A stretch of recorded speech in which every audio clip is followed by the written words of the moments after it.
What? Hey. I go hard, cuz. Hey, everyone. I hope you guys are doing good. Happy Friday. Can everybody see and hear me? Let me make sure that we have a good connection. Am I popping up on y'all's screen? Okay, good. Y'all can see me? Okay, hey everybody, happy Friday. Welcome, welcome, welcome. I've missed you guys. I know I have been gone like all week. The only thing y'all have gotten from me is YouTube shorts. I had an amazing time this past weekend for my housewarming. This has been, oh my gosh, a long time coming. So it was awesome to have like my friends, my family, and just so many people just pop through and show love. And y'all like to bring liquor to housewarmings. I realized that. Nobody bought any, utensils and pots. It was all, I got a bottle of Hennessy. I got Don Julio. I don't even drink. I don't know what to do with it, but thank y'all. Thank y'all for all the liquor. They cracked open quite a bit, but it was just funny. I'm like, oh, so everybody's just coming bringing wine and hard liquor, huh? Okay, perfect. Well, I guess they knew that's something I don't really have in my home. So everybody was like, yeah, just bring her liquors. When we come over there, she already have, a little liquor stash. I have like a whole bar and stuff. So that was nice of y'all to bring liquor from a little bar area. Yeah, child, they was getting turned up. Shout out to my oldest son. He did all of the barbecuing. Choice was shocked. He was like, I didn't know y'all knew how to barbecue. I'm like, I'm a mom. You know what I'm saying? Like, I got boys. I got to know how to start up a grill and barbecue. So it was fun. It was just good times. And it was just dope to have two of my tea sippers. They had came last year for my birthday party. So they knew that I was building, the additional home. Because the one I was in was going to be a flip. So I told them that I was working on a new project and they really wanted to be here for the housewarming. So they flew into town and it was just an amazing weekend. I had a ball at the Minnesota State Fair. Shout out to all the tea sippers that I ran into out there. That was just amazing. I don't care what y'all say. The Minnesota State Fair is the best fair in the Midwest. Okay, never heard of the Ohio State Fair. Never been to the Texas State Fair. It's the Minnesota State Fair. Okay, so we had a good time. It was just an awesome weekend. I can't even believe it's already Friday. I'm like, dang, just last week everybody was flying in and getting ready. So it's like the week just goes by so fast. So at this point, I just been chilling. I just wanted a break. So I just kind of just chilled the past few days. And then I think Wednesday I finally got up and got the cleaning. It took me like 6 hours to just clean the house, get everything swept and mopped. I am slightly OCD, so I don't like for my house to be messy. Everything is organized. It has its place, child. So yeah, man, it's been a wonderful week. It has been. I just had a really, really good time. So I hope y'all kind of enjoyed the shorts that I posted. Just kind of show like a little bit of my life. I don't show a whole lot.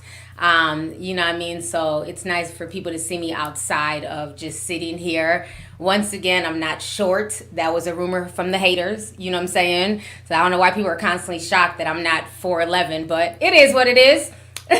Shout out to all the tall girls out there. I'm not super tall, but I'm not 4'11" either. So yeah, it is a lot to get into here. It is Friday, and when I tell you the rap girls are feeding the fucking streets, okay? They are feeding the streets. A lot of music has dropped in the past 48 hours. You know what I'm saying? 72-hour-ish. But yeah, man, we gotta talk. We gotta talk. Cardi B has been talking about this song Bongos coming out.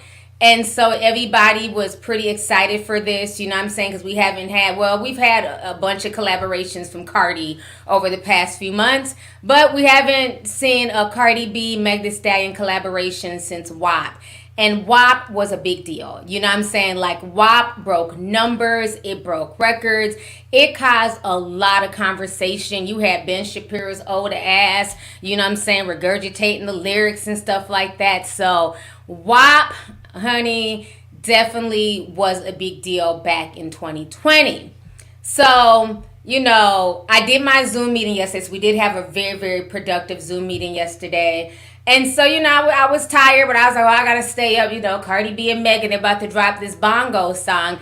And I wanted to check it out. I didn't watch their pre-interview. I didn't care to watch that. But I wanted to see the bongos video. And, I got to keep it real with y'all. I got to keep it real. Bongos was okay. It wasn't WAP. And I'm not saying that it was trying to be WAP, but it didn't give me the same vibe as WAP. This was a very kind of like Brazilian, Latin vibe. I did like the beat. I thought the colors were pretty, but it kind of gave me Fanta. If y'all are children from the 90s and 2000s, don't you wanna Fanta, Fanta, Fanta? And I was always the purple Fanta girl. You tried it. But they had the purple Fanta and the orange and the green. I was getting Fanta vibes, okay?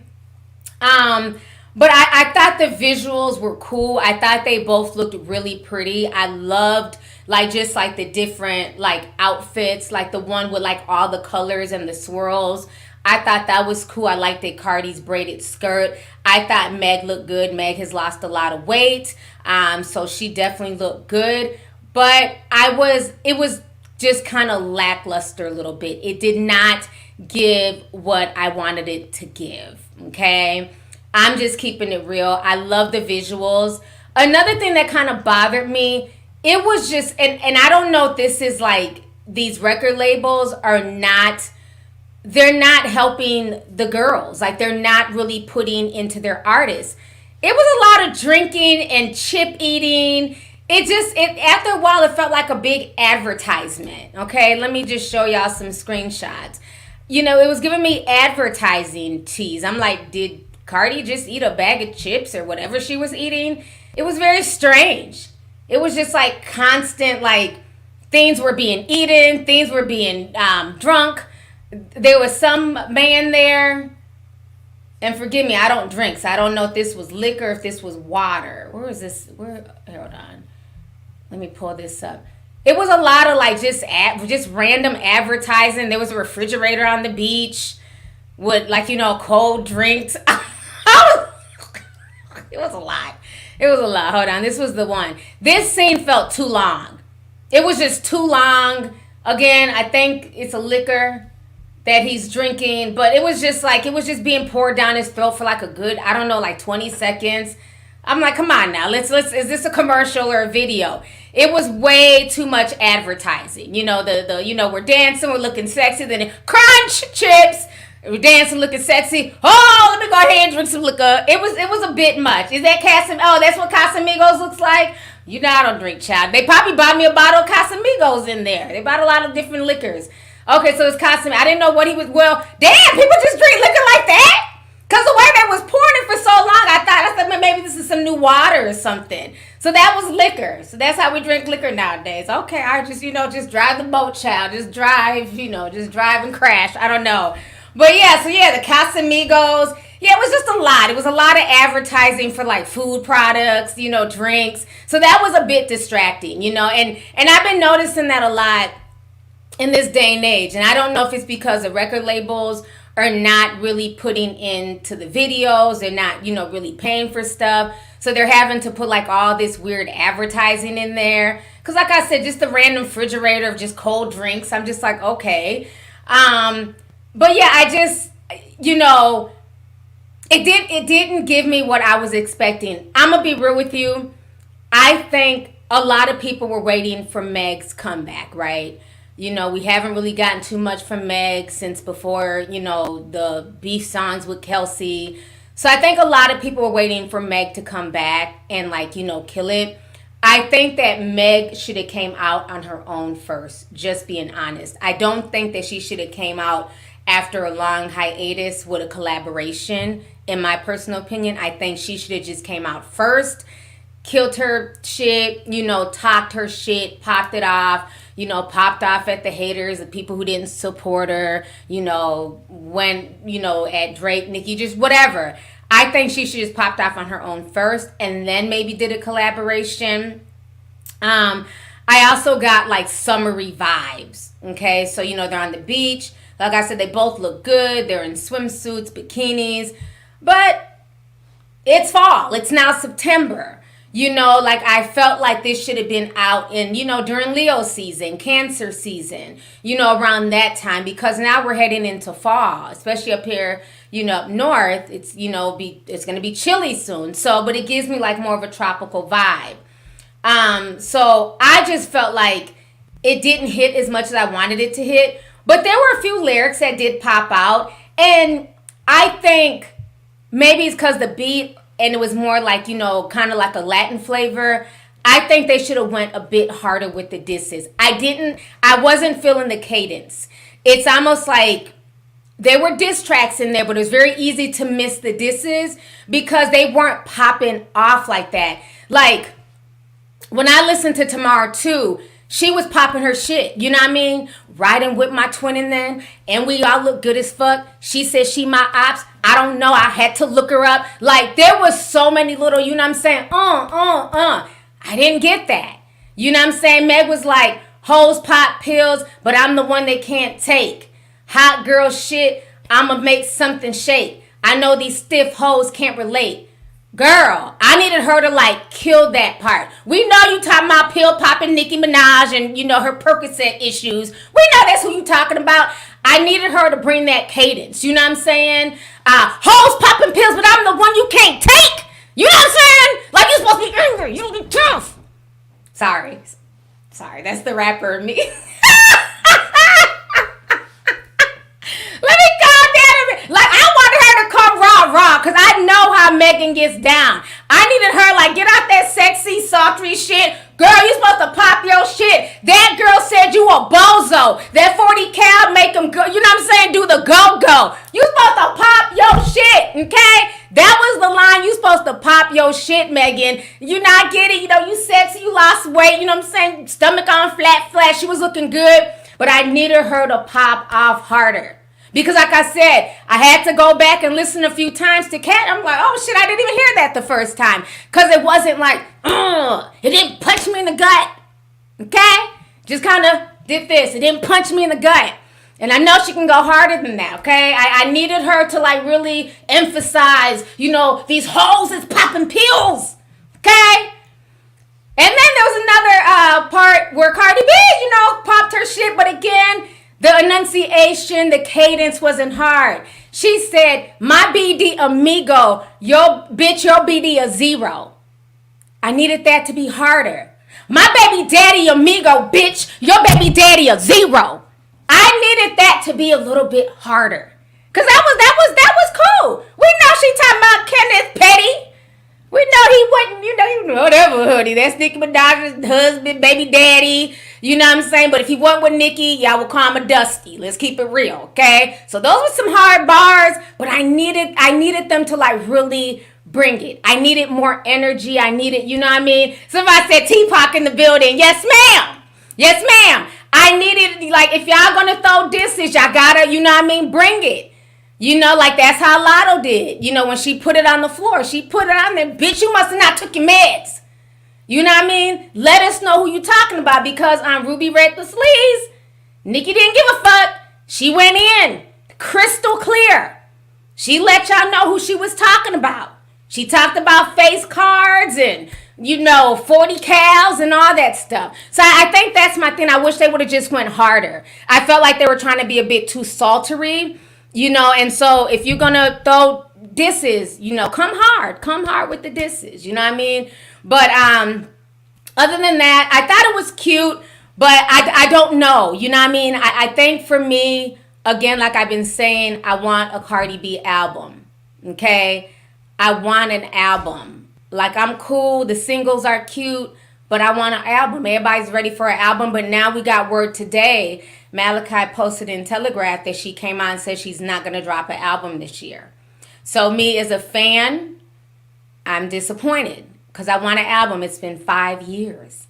But I'm also thinking maybe she put that out there as like, a way to like, y'all look over there, get mad, think I'm not dropping an album. And then she may surprise us as a Christmas present. Come on, Cardi, give me a Christmas present. Drop an album. Maybe that's what she's planning. Or maybe, all the girls don't really want to drop because Nicki is dropping her album, in November. I think November 2nd. Y'all barbs know. I think it's the 2nd. Might be wrong. But I think maybe that's why she might be waiting, because Nicki's going to drop. So nobody wants to drop around the same time as Nicki. And then also you don't want the whole comparison too, because we know Nicki's dropping the 17th. Okay, thank you. Sorry. I'm not a barb. The 17th. Thank y'all. So I think because of that, that might be why it's like, maybe this is not the right time to drop. Because I know she drops, everybody's going to compare to what Nicki's going to do. We know Nicki's going to do numbers for the most part. So maybe that's why she's not dropping. But I really want an album, okay? Jealousy was cute. I was here for the baby boy vibes. But I really want an album. She popped shit in Jealousy. She did, she went off in Jealousy. I wanted that same energy in this song. Again, all the girls are feeding the streets this weekend. So we have Bongos with Meg and Cardi. Then Lotto and Sexy Red came out of nowhere and said that they were dropping a collab. There's some young man, I've never heard of him before, Young Nudie. I believe that's his name, Young Nudie. He has a song about peaches and eggplants, okay? Now, y'all know in this world of social media, eggplant is a big old peen, and a peach is a cooch. So they decided to jump on his song and remix it. Now, this caused a lot of controversy because, as we all know, Sexy Red has been Team Nicki Minaj. They had that Booty Hole Brown song. I don't know the name of that song. Pound Town, I think. Nicki jumped on that. That was the Pound Town remix. Okay? So Nicki kind of helped co-sign her, really helped elevate her, because I think if it was not for the Nicki co-sign, not saying that Sexy Red wasn't doing her thing, I don't think she would have been as big as she is. Now she's doing her own tour. She's touring with Drake. She's headlining. Everywhere you turn around, all you see is Sexy Red, okay? So she's doing her thing. She got a new song. I think it's called Hood Rats with Suki. Very, very ratchet song, okay? But so Lotto has now ran to do another collaboration. And so, we had her with the K-pop, and now she's collaborating with Sexy Red. Now, I don't follow Nicki Minaj. I don't follow Sexy Red, but this is the rumors on Twitter. They are saying this. I don't know how true this is, but this is what's being spread. They're saying that Nicki Minaj unfollowed Sexy Red. This is what they're saying on Stan Twitter. Not Nicki Minaj unfollowing Sexy Red because of Lotto. If pick a side was a person, LOL. Now, as we all know, Nicki is very, very, she doesn't play. She demands loyalty. If she helps you out in any way, if you're Team Nicki and then you want to, hang with the other girls, it's a problem for Nicki. And that is why she feels that Meg Thee Stallion is a bozo, whatever the fuck it is. A bobo.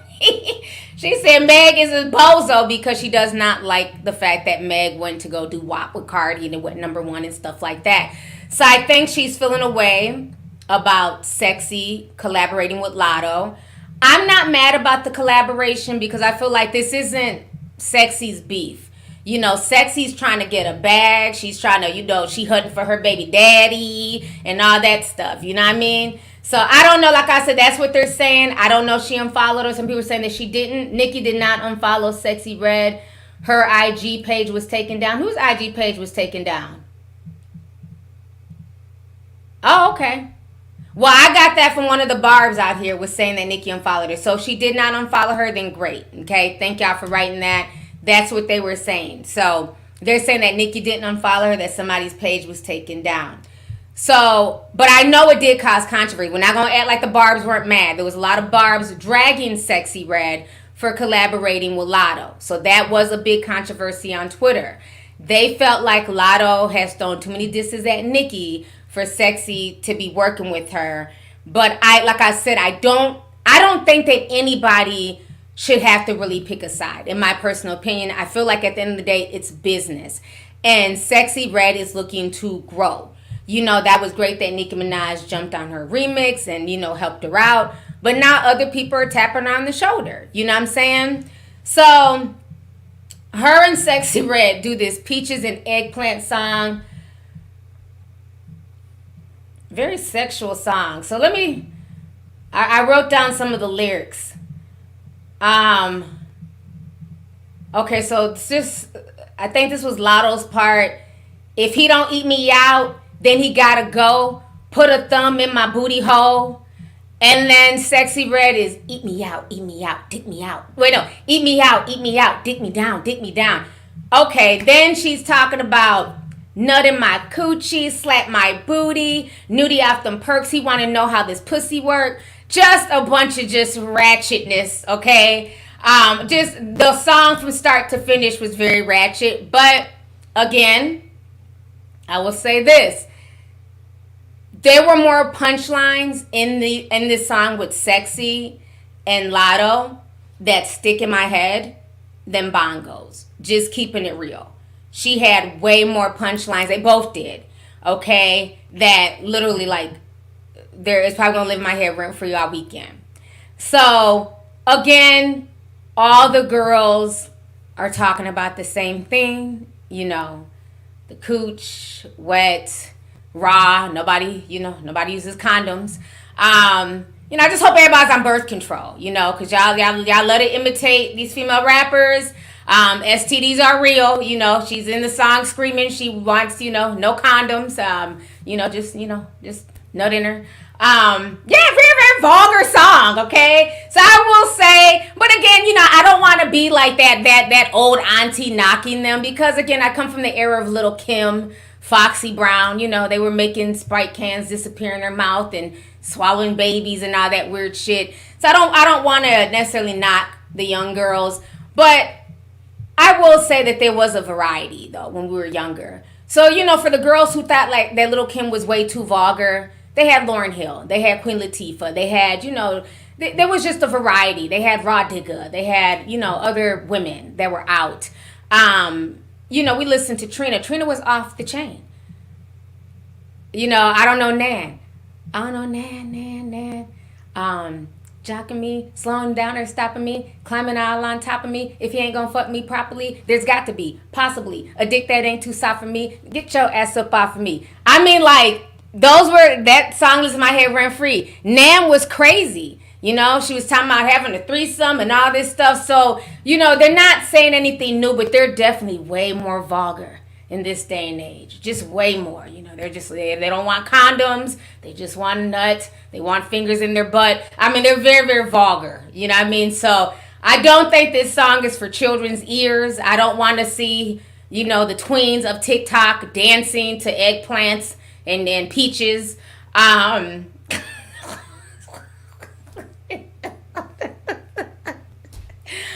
my gosh. I would say this. Sexy Red and Suki, they got the ratchet rap on lock. Like, when I see Suki with the baby in the damn baby Bjorn, and they're rapping about fucking and sucking. The baby is like probably 6 months old. They're twerking with the baby on her stuff. The baby's just confused. He don't know what's going on. I mean, they got the ratchet shit on lock. Like I said, there is something for everybody in this day and age, okay? Suki and Sexy Red got the ratchet shit on lock. That poor baby didn't know if he was coming or going, child. He just wanted some damn Similac. Y'all over here twerking with the baby on y'all stomach and shit. So this is crazy. But I thought the song had like a few good punchlines. But again, I feel like everybody's saying the same thing, sometimes I feel like when I go to listen to these songs, because I do commentary. And, sometimes I feel like I should be like on the Apollo. Like, where the hell is my broom? Y'all remember that clown on the Apollo with the broom? Like, okay, that's enough. If y'all's not going to talk about anything else, like, okay, we get it. Everybody's coochie's the tightest. Everybody's coochie's the wettest. Oh, everybody can give the best head. You had Lotto acting like she was giving the damn eggplant fellatio.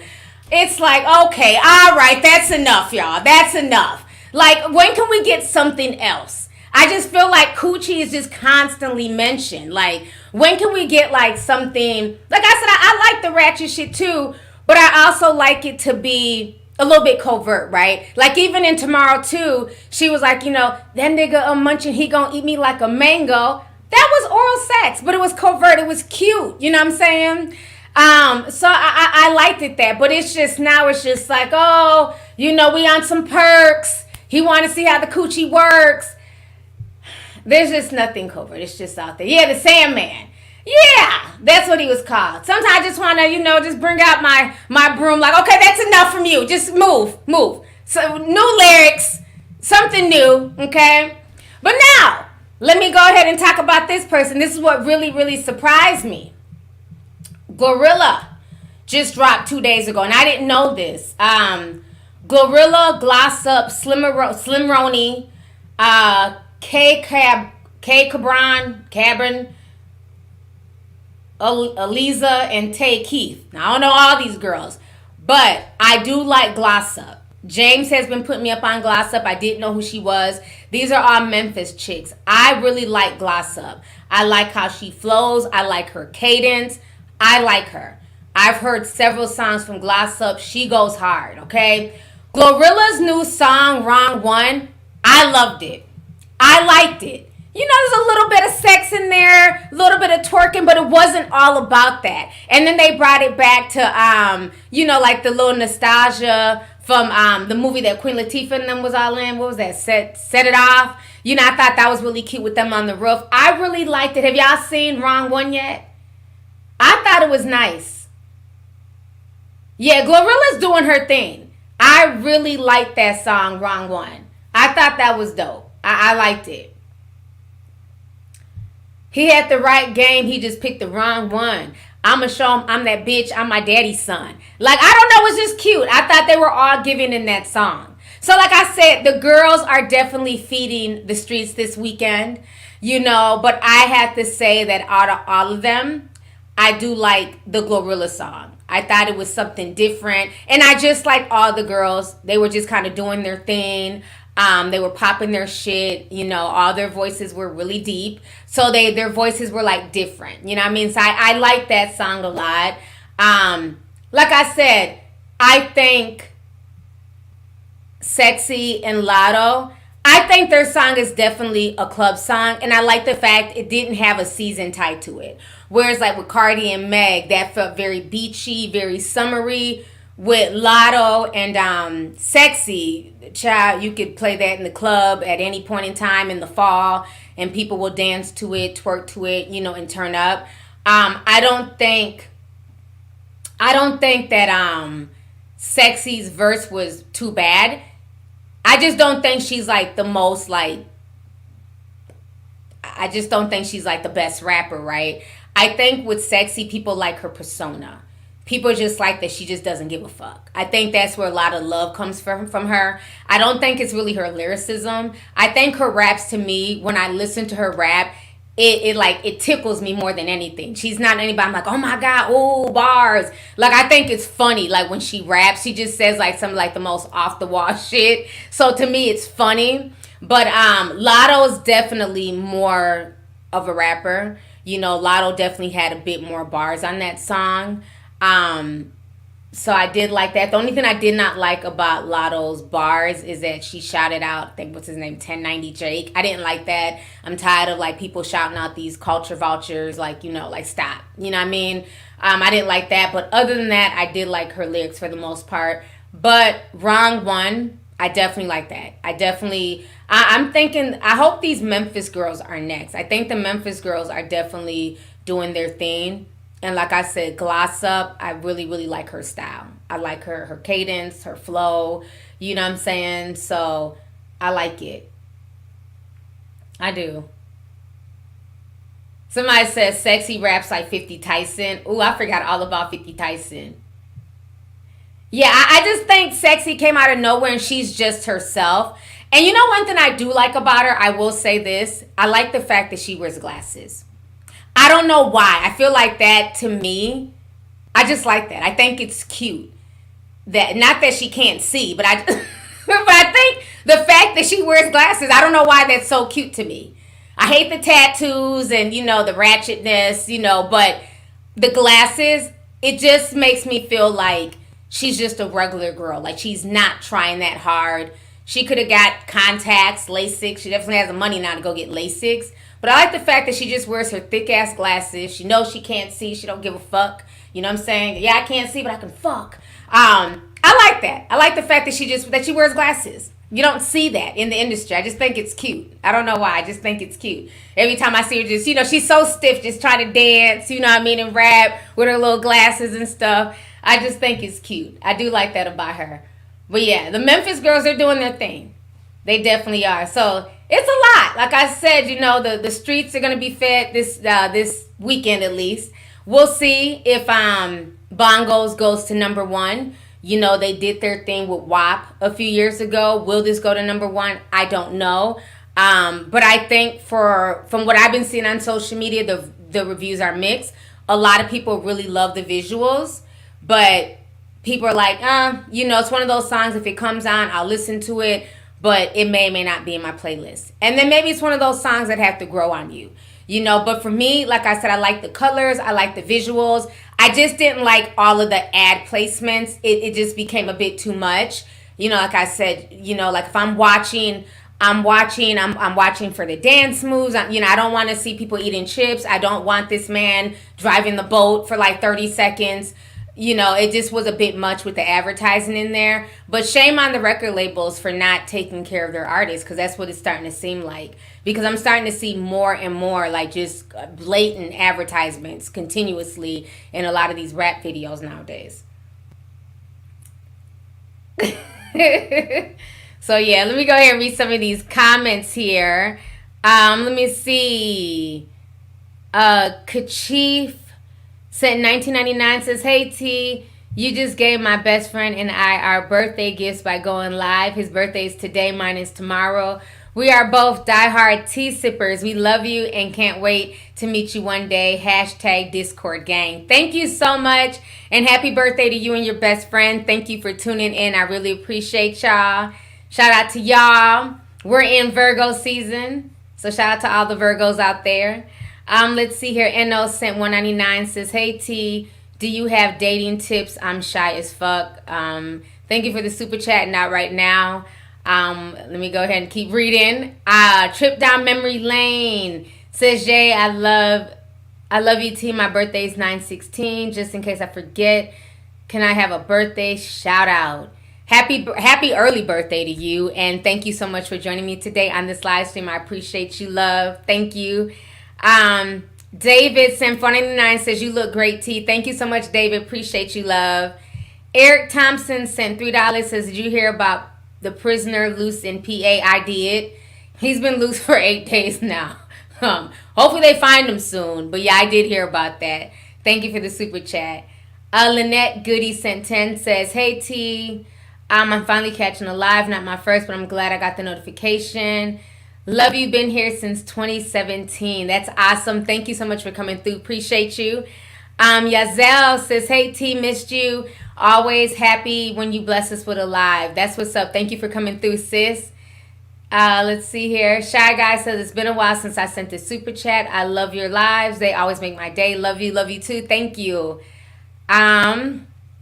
Stacy sent 5 from Canada, says, "Happy Friday and congratulations on your housewarming." Thank you so much. I appreciate you. Deanie Darcel says, "Hey T, hey girl, sending love.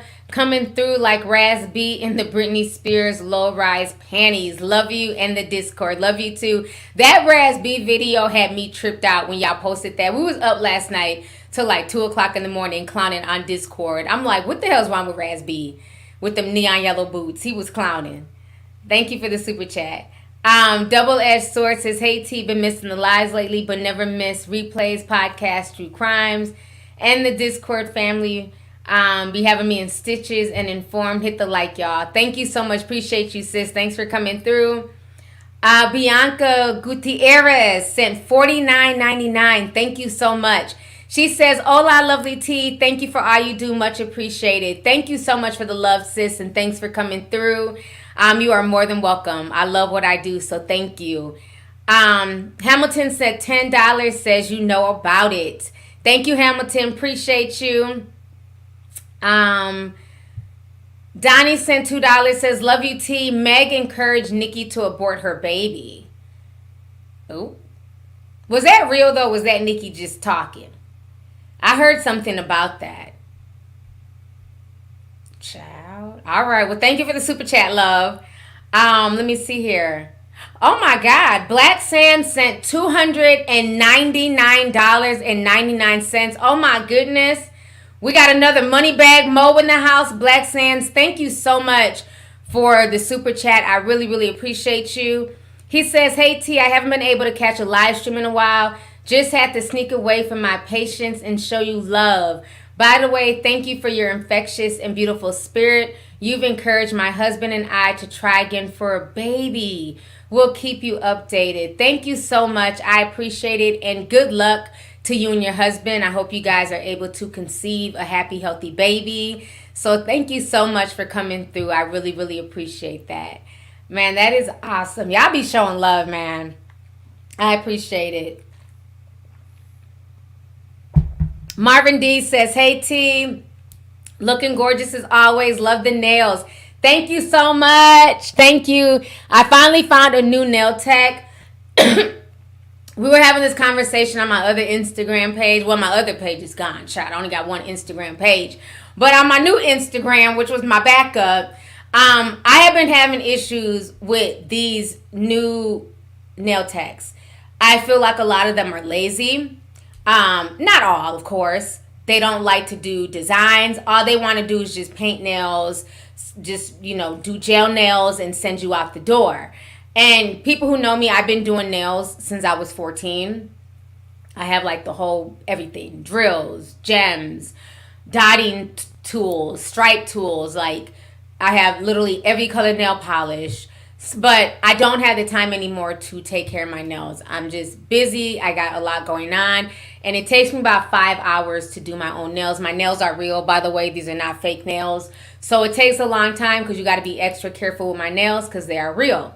So it's hard to find somebody, one, who likes to do natural nails. Most people like to just put tips on there and go all hard with the drill and fuck up your nails. So I'm very particular. And the lady that I have been going to, her attitude has just gotten very nasty over the past few months. I don't know if she's going through something.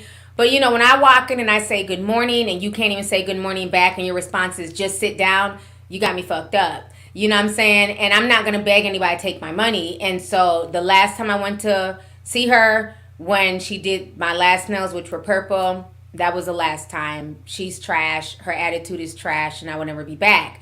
So I was on the hunt to find somebody else who could do natural nails and who could do the designs that I come up with. I come up with my own designs. I have pictures of my nails from all over the years. Every time I do my nails, I take pictures. So I bring them in to the nail tech to replicate the designs. I don't really like how a lot of the modern nails look. They're just super long, bunch of just gems. It's just very simple. Like it's not hard to do junk nails. That's what we call them, junk nails. When you put all the gems and the teddy bears and all that stuff. I cook. I don't want a bunch of jewelry and weird shit falling in my food.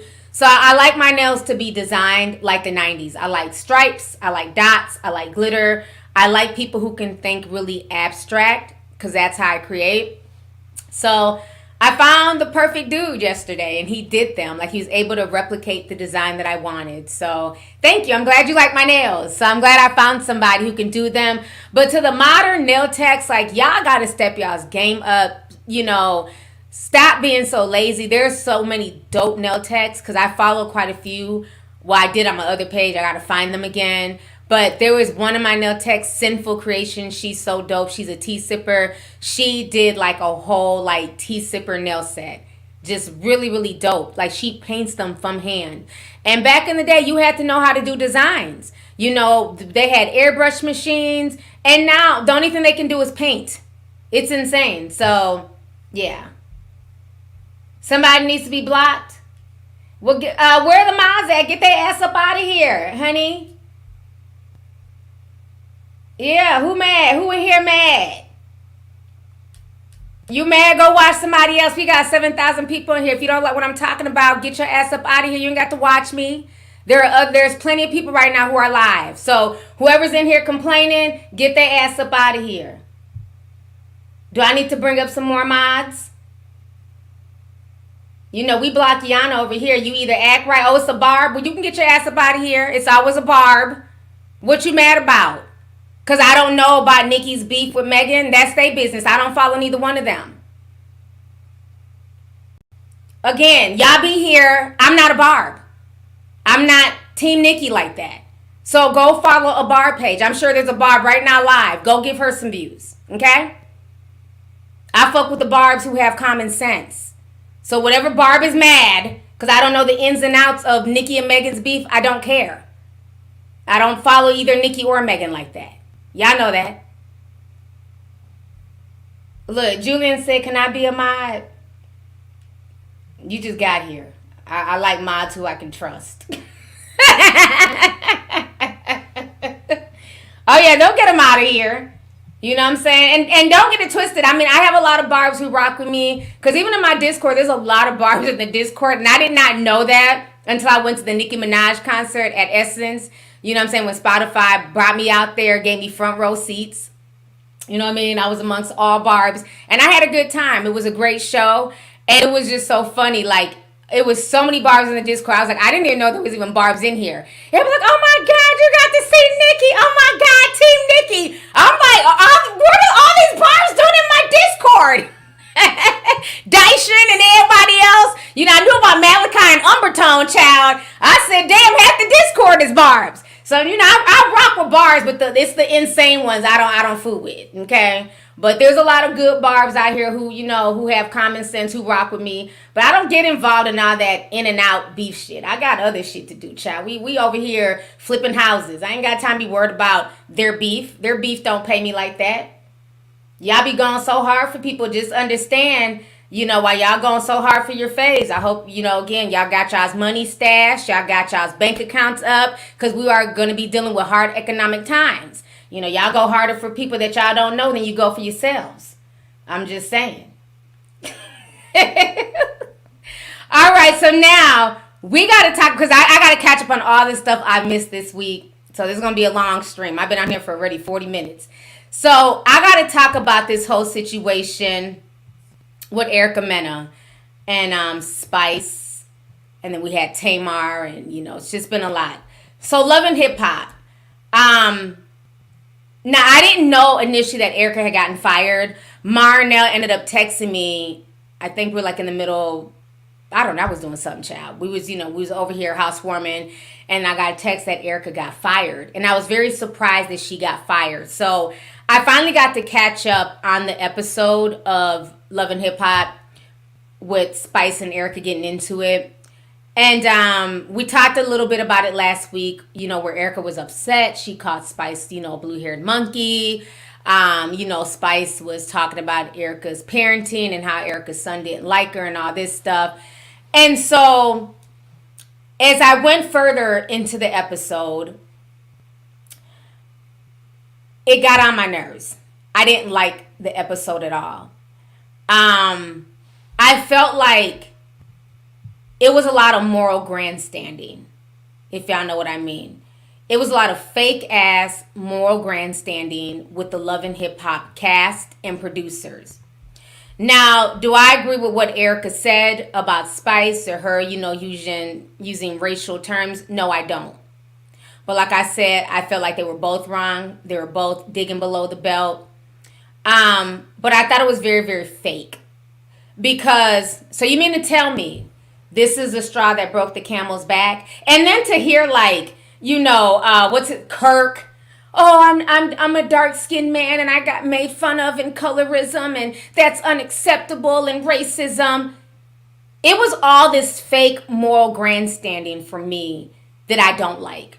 So you mean to tell me this show that's been on for what, 10 years now, that has done nothing but perpetuate bullshit in the black community? We're gonna talk, we're gonna have a real conversation, okay? It's done nothing but perpetuate bullshit in the black community. All they've done is perpetuate fights. Kirk done had side babies on Rashida, okay? Cheating on Rashida. We've watched the deterioration of Scrappy and Bambi's relationship.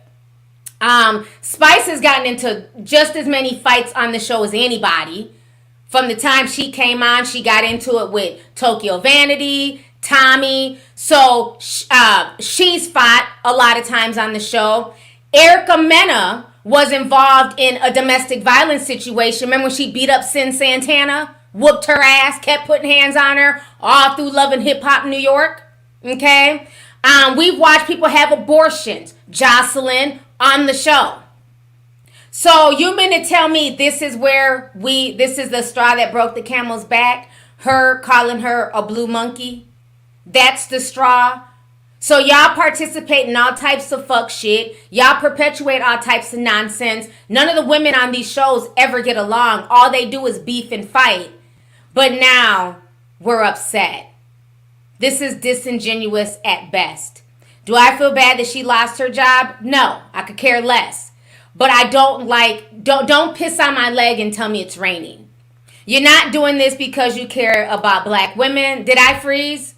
Somebody said I froze. If I froze, refresh it because I look like I'm still live here.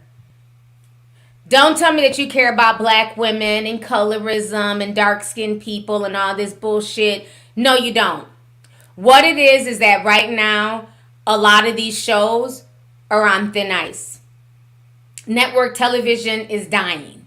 Okay, so what I'm not going to do is allow Love and Hip Hop to play like all of a sudden now their team dark skin and they're fighting against colorism and bullshit and racism. No, you guys have been a perpetuator of colorism from the time this show started. Let's keep it real. Most of the cast up until this point were always really light skinned or racially ambiguous, okay? The same thing that got Erica Mena gassed up to think that she can call a dark-skinned black woman a monkey is the same reason why Erica Mena was brought onto the show to bring the spicy Latina vibe, okay? So when Erica Mena was putting hands on her baby daddy, because we watched her put hands on a grown man, that was okay. When Erica Mena was putting hands on Sin Santana when she decided to be a lesbian for a season, that was okay. But this is where we draw the line. This is fake to me. Everybody on that show was fake.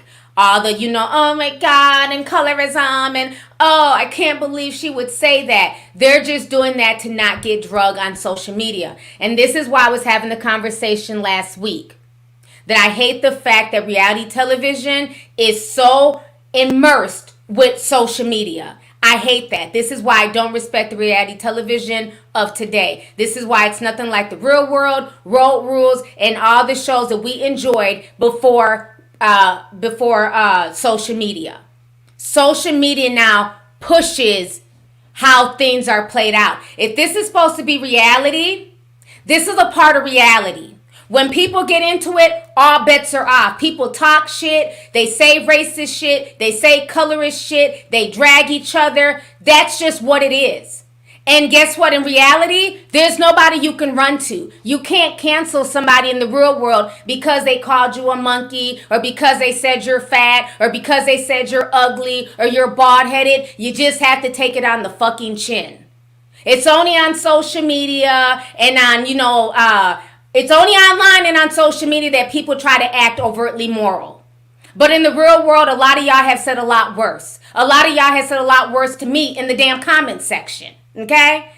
And I just find it also very interesting that this is where they draw the line and they're more upset at, but not the fact that Erica was saying that she wished that this woman died. I think her wishing death on her is even more disturbing. Okay? Another thing that I think is bullshit is the fact that now everybody wants to be moral in this situation and everybody wants to talk about, this monkey. When these people have talked about each other, drug each other like a dog. Y'all have talked about each other's coochies and being sluts and whores and everything but a child of God I have heard from day one on this show. Again, I'm a reality TV show connoisseur. So I've been here from season 1. And it's been nothing but fuckery and debauchery. So don't try and moral grandstand now. It's very, very disingenuous. And this is why I feel like as a dark-skinned woman, I'm not impressed. Stop letting people use you and colorism to try and help them and bring them up in a better light. They're only doing that to get more views because they don't want to lose a section of their fan base. Television is dying and they're struggling for ratings. They use this whole situation for promo this entire season. Okay, and let's not forget, after the drama went down, Spice went on live and drug Erica for a whole 48 hours. Talked about the girl had STDs. She was a whore. She fucked this person and that person. So they both have done messed up stuff. So to me, this is all fake. It's bullshit. I'm not impressed. I'm not boosted by this. I don't care. The show is trash, has been trash. All of these people have acted trashy over the years. So it's very funny now that everybody wants to get on their moral high horse and act like they're better than Erica or better than anything when they've all fought, they've all talked mess, they've all talked about each other, they've talked about kids on this show. And somehow Mona Scott was okay with that. But now y'all want to draw the lines. Y'all are full of shit. And I was just, chaotic. He comes on there every episode acting like a tap dancing coon, eyes bucked out. He acts like he can't string words together. Oh, now I can't believe that you use words like monkey. I'm dark skinned and that makes me feel bad. You come on there and act like a soft shoe and coon every year. That embarrasses me. The fact like you act like you just can't talk normal and string a fucking sentence together. This whole show's an embarrassment. But it just had me cracking up that a lot of these dudes all of a sudden want to be moral and upset. I said, Kirk, really? You had a whole side baby on the show. Now you're moral? You're moral? Wow. Interesting. The show's a mess. I gotta keep it real. None of these people are in a moral position to now act holier than thou. If this is a straw that broke the camel's back, it's very disingenuous. It just is. For years, people have complained about the fighting. People have complained about how it's bringing down the community. It's not a good representation of black men and black women, but they didn't care. But now they want to jump on this whole colorism thing and, the racism and all this. I think it's bullshit. It's just, it's moral grandstanding and I'm not here for it. And, like I said, Spice has done a lot of nonsense on the show too. And I just don't like this hobo tour where now she also is playing like, she played no role in any of this. They do put these people in positions. They do sit there and egg stuff on production. They create the drama. And then when it blows up, they want to act shocked. They allowed this to play out. They used this as promo for the whole season. Every trailer had Erica throwing the damn table. Every trailer. The super trailer, the short trailer. So she was good enough to use to promote this ratchet bullshit. But now y'all want to fire her because of social media. Very, very disingenuous. And this is why I do not like today's reality television. Because as soon as social media is upset and something's trending, then they want to act like they really care and they want to, take action. Okay? See, back in the day, it wasn't that. When Steven, like we talked last week, when Steven slapped Irene, guess what? It was messed up. But Irene had to take that shit on the cheek and keep it fucking pushing. People drugged Steven, but did he get fired? No, they brought him back a few seasons later for the Road Rules Real World Challenge. And he got drugged enough in the street, in the real world, where folks cussed his ass out for putting hands on Irene, that when he came back, he was a changed person. That is how people deal with stuff. All this coddling and nonsense, I'm not here for none of it. I think it's bullshit. Because when we were raised and how we grew up, we just had to take it on the chin and it was what it was. It wasn't all this cancel culture and my feelings are hurt and this and that. I think it's very disingenuous. I think production, Love and Hip Hop, they're full of shit. They're basically trying to use Erica as a sacrificial lamb to keep their show afloat because viewership is dying. They thought moving to MTV was going to help them. No, television is dying. And we'll talk about ESPN and Disney in a bit. I'm going to bring that up. I'm going to tie that in. Yeah, all this bullshit coddling and fake moral grandstanding. I just couldn't even believe that I was watching the same show. The soft fucking music in the background. Oh, I can't believe she said that. What? Did you not just put hands on somebody a few seasons ago? Oh, okay. All right. Move on. Let me see here. So we're going to go ahead and watch Erica and Tamar. They went back and forth. Tamar was on... What show is she on? She's on somebody. I think Dish. They were talking about it. I had a longer version. Okay, this is the one. Oh God, Tamar's so dramatic. Not a monkey or no person. We're gonna start with this one and we'll move over to the next page. So You know what I'm saying? Because I didn't see it. I don't watch that show. We talked about that. not that one. Hold on. There's a few. You know What the hell's on her face? that people are offended or not. Her saying monkey, that's racist. It is. It is racist, and you are used to calling black people monkeys. Period. Okay, but Spice should have knocked all your teeth Okay, out. so let's play devil's advocate, right? Mm-hmm. Isn't all bets off when somebody come for your kids? Like, I'm sorry, I'm not watching nothing I say out my mouth, okay? You tell me my son don't love me, I'm going for your neck, okay? Period. Yeah. That doesn't mean she's racist, it just means that's the first thing that came to her mind to defend herself. Yeah. Okay, so that was their little conversation back and forth. And this girl has been in a bunch of mess too. She was also on Love and Hip Hop acting a fucking fool. But like I said, everybody wants to be moral all of a sudden as if they weren't acting an ass on national television. But okay. Next. So now we're going to go ahead and watch this here. So I guess after Tamar got drugged by the internet. What is wrong with Tamar? You know, she decided to meet up with Spice so they could talk about it, child. Because, you know, again, you can't have an opinion in this day and age. No person is deserved to be called a monkey or anything derogatory like that. You're not a monkey. You're a phenomenal artist. I know that. Phenomenal I woman. know that. You're a phenomenal mother. Your kids respect you. Your fans respect you and love you. People like me love and respect you. We appreciate your music. We appreciate what you do for us black women. And at the end of the day, you know, it doesn't matter if somebody talk about your kids. Being called a monkey or anything derogatory, we don't deserve. It's hard enough being a black woman today. Absolutely. You know what I'm saying? Absolutely. Period. Absolutely. And that's how I feel. Thank you, sir. I'm not even going to, I don't like none of this shit. And I don't like when people do stuff for clickbait. You know what I'm saying? And like, I'm so sorry.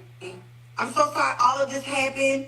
I have no reason to come for you publicly. We've talked on, you know, a couple occasions, like privately. I love you. I respect you. I think you're an amazing artist. I think you're an amazing mama. And I love you. And I have absolutely no reason to come for you. And nor would I. Like you said, I got your fucking number. I will call you. Yes. And that's why I was surprised, because I was like, Tamar, you could have just called me, because you know we're in this field of, you know, work. And somebody see a little 30-second clip. The way I saw it, I was like, oh my God, I could have explained the entire situation. So, again, I love you too.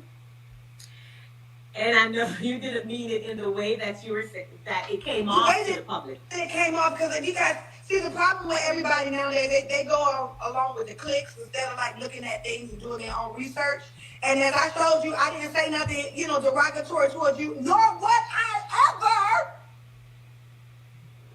ever. All right, child. Hold on.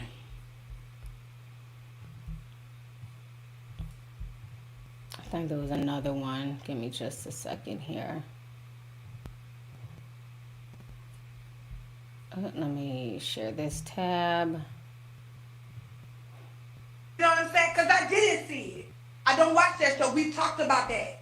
Right? That's what I got from it. And everybody knows, Shekinah will tell you, there's nothing fake about me because, you know, I wouldn't say anything. You know what I mean? But my job is to comment on what is being reported. But you know how you said your job is to comment on what is being talked about? Yeah. My job in Love and Hip Hop is to talk about what is happening at a certain situation. And that was what was being talked about. But I'm not negating that, Spice. I'm not negating that. And I'm not disagreeing with that. I say anything bad about her son, which was, you know, how you came out to say, or anybody say anything about my son. I did not say anything bad about it. You know what I'm saying? Because I didn't see it. I don't watch that show. We talked about that. Right? That's what I got from it. And everybody knows, Shekinah will tell you, there's nothing fake about me. All right. I wouldn't say anything. You know what I mean? But my job. Shut up, Tamar. Shut the fuck up. Mia, thank you once again for this petty gift. Let me go ahead and bust this shit out.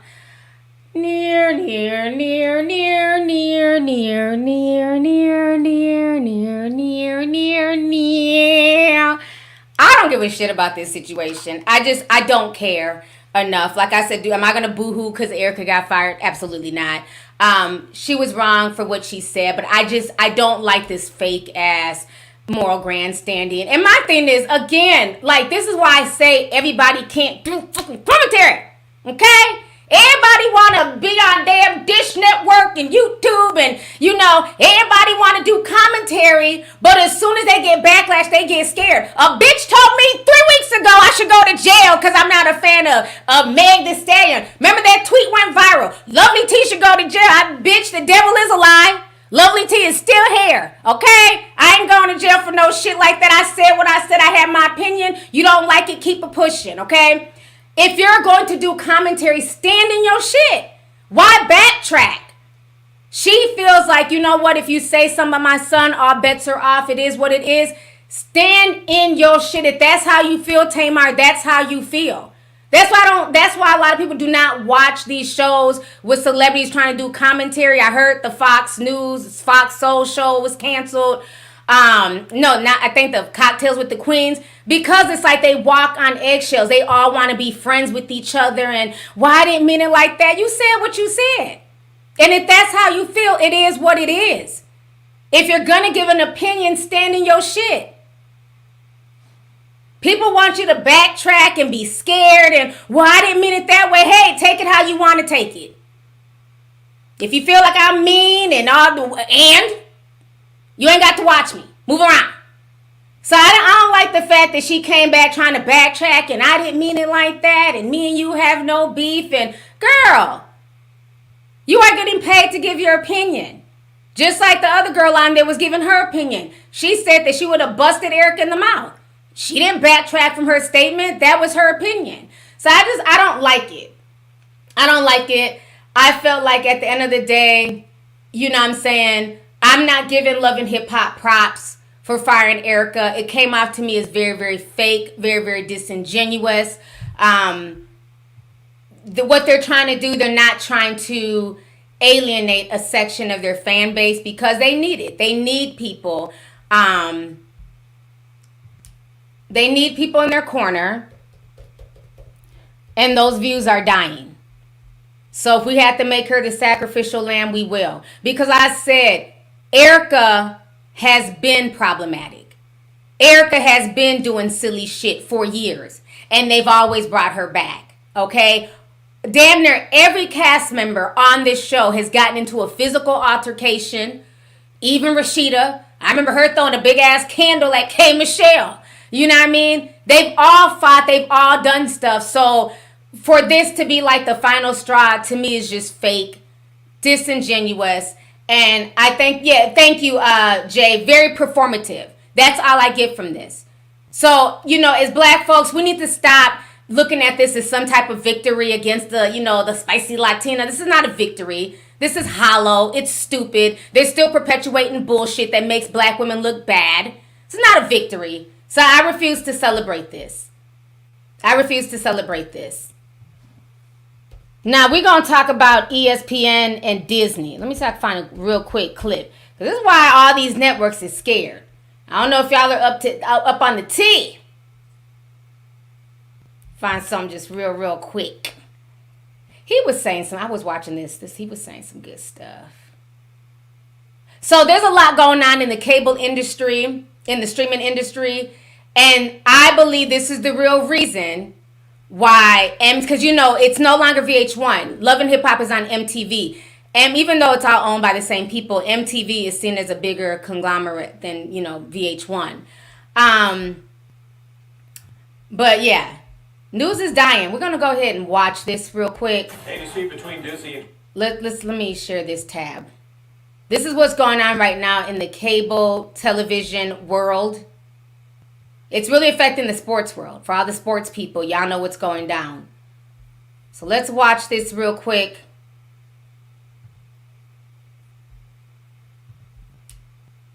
Charter Communications is leaving many viewers without Disney programming. Yeah, Sam Rubin has all the details in today's entertainment report. We begin here with big TV news, local and national. If you're a Spectrum cable customer here in Southern California or in New York City, elsewhere around the country, 15 million customers all told, you won't be seeing eyewitness news in your local city at all. All ABC network and cable offerings are off of Spectrum, gone dark, as the result of another, here's the phrase, retrans battle. Retrans means retransmission. How much does the cable or satellite company pay to rebroadcast or retransmit a particular signal? Now, we're no strangers to this. KTLA here in Los Angeles, TV stations across the country are not on DirecTV and have not been for months, as our parent company, Nexstar, engages in retrans negotiations with DirecTV. We don't have updates on that, but we have updates on this. If you're missing ABC and some other popular local personalities, what Spectrum is saying is... Yeah, he's saying a bunch of mushmouth bullshit. He don't even know how to explain it right. So get off my screen. Let me go ahead and just break this down.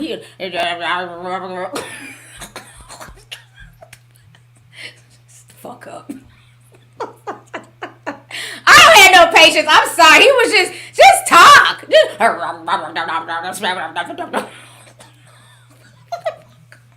sitting like, well, you're not even explaining it right. Shut up. Okay, so basically this is what's going down. Damn. I thought it was just me. Everybody in the chat confused and shit. I'm confused. Damn it. Okay, so what's going on is that basically Disney owns ESPN and a bunch of other conglomerates, ABC, all that stuff. And so Spectrum is basically telling them, like, we need to work a better deal to be able to show these shows, because you guys are charging our consumers, because, you know, a lot of people are cutting the cord, right? That's been a thing for a few years. Cut the cord. Most people watch YouTube any damn way. YouTube is turned into television. Everybody's going towards streaming and social media, right? So for years, people like ESPN and others, they would have these bundles. And so with the bundles, they charge you like $10 a month regardless. And you would get ESPN and just a bunch of other stuff. And a lot of people don't watch sports, right? I mean, you have the sports fans and stuff, but come to find out, a lot of Spectrum fans are paying this additional $10 a month.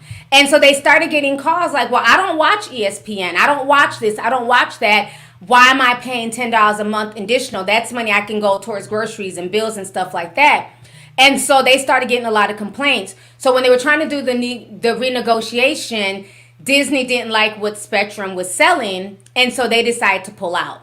So a lot of people on the West Coast and East Coast no longer have access to anything under Disney. So ESPN, ABC, all of that stuff, right? And so even Stephen A. Smith is kind of nervous, and he's been tweeting like, oh, you know, y'all come watch my YouTube channel. Once the money ain't there, they all run to, start YouTube channels. So it's just been a lot of stuff that's going on right now with cable. And the reason why all of this is happening, okay? Remember, Netflix was the main conglomerate of streaming. For years, Netflix had the monopoly.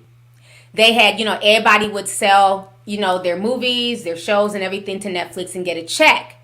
And what was so crazy is these companies, Warner Brothers, Paramount, all of these studios were getting money, and they cut out the damn writers, the producers, the actors. So none of them are getting any residuals from streaming. It was all going to like Bob Iger and all the CEOs, right? So then they got greedy, right? American greed. So Bob Iger and a bunch of other people are like, well, we don't want to give our stuff to Netflix. We can just create our own streaming site. We can just create Disney Plus, Paramount this, and oh my God, CNN streaming. Everybody has a streaming site right now, right?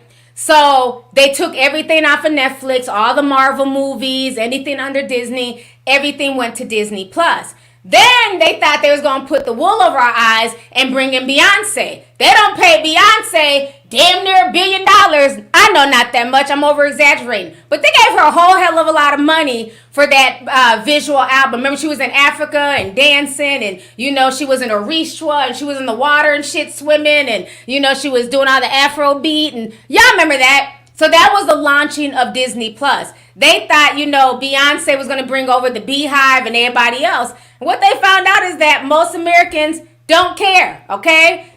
Yeah, we'll listen to Beyonce. We'll go see her in concert. I'm not paying $20 a month or however much for Disney Plus. So they started losing money.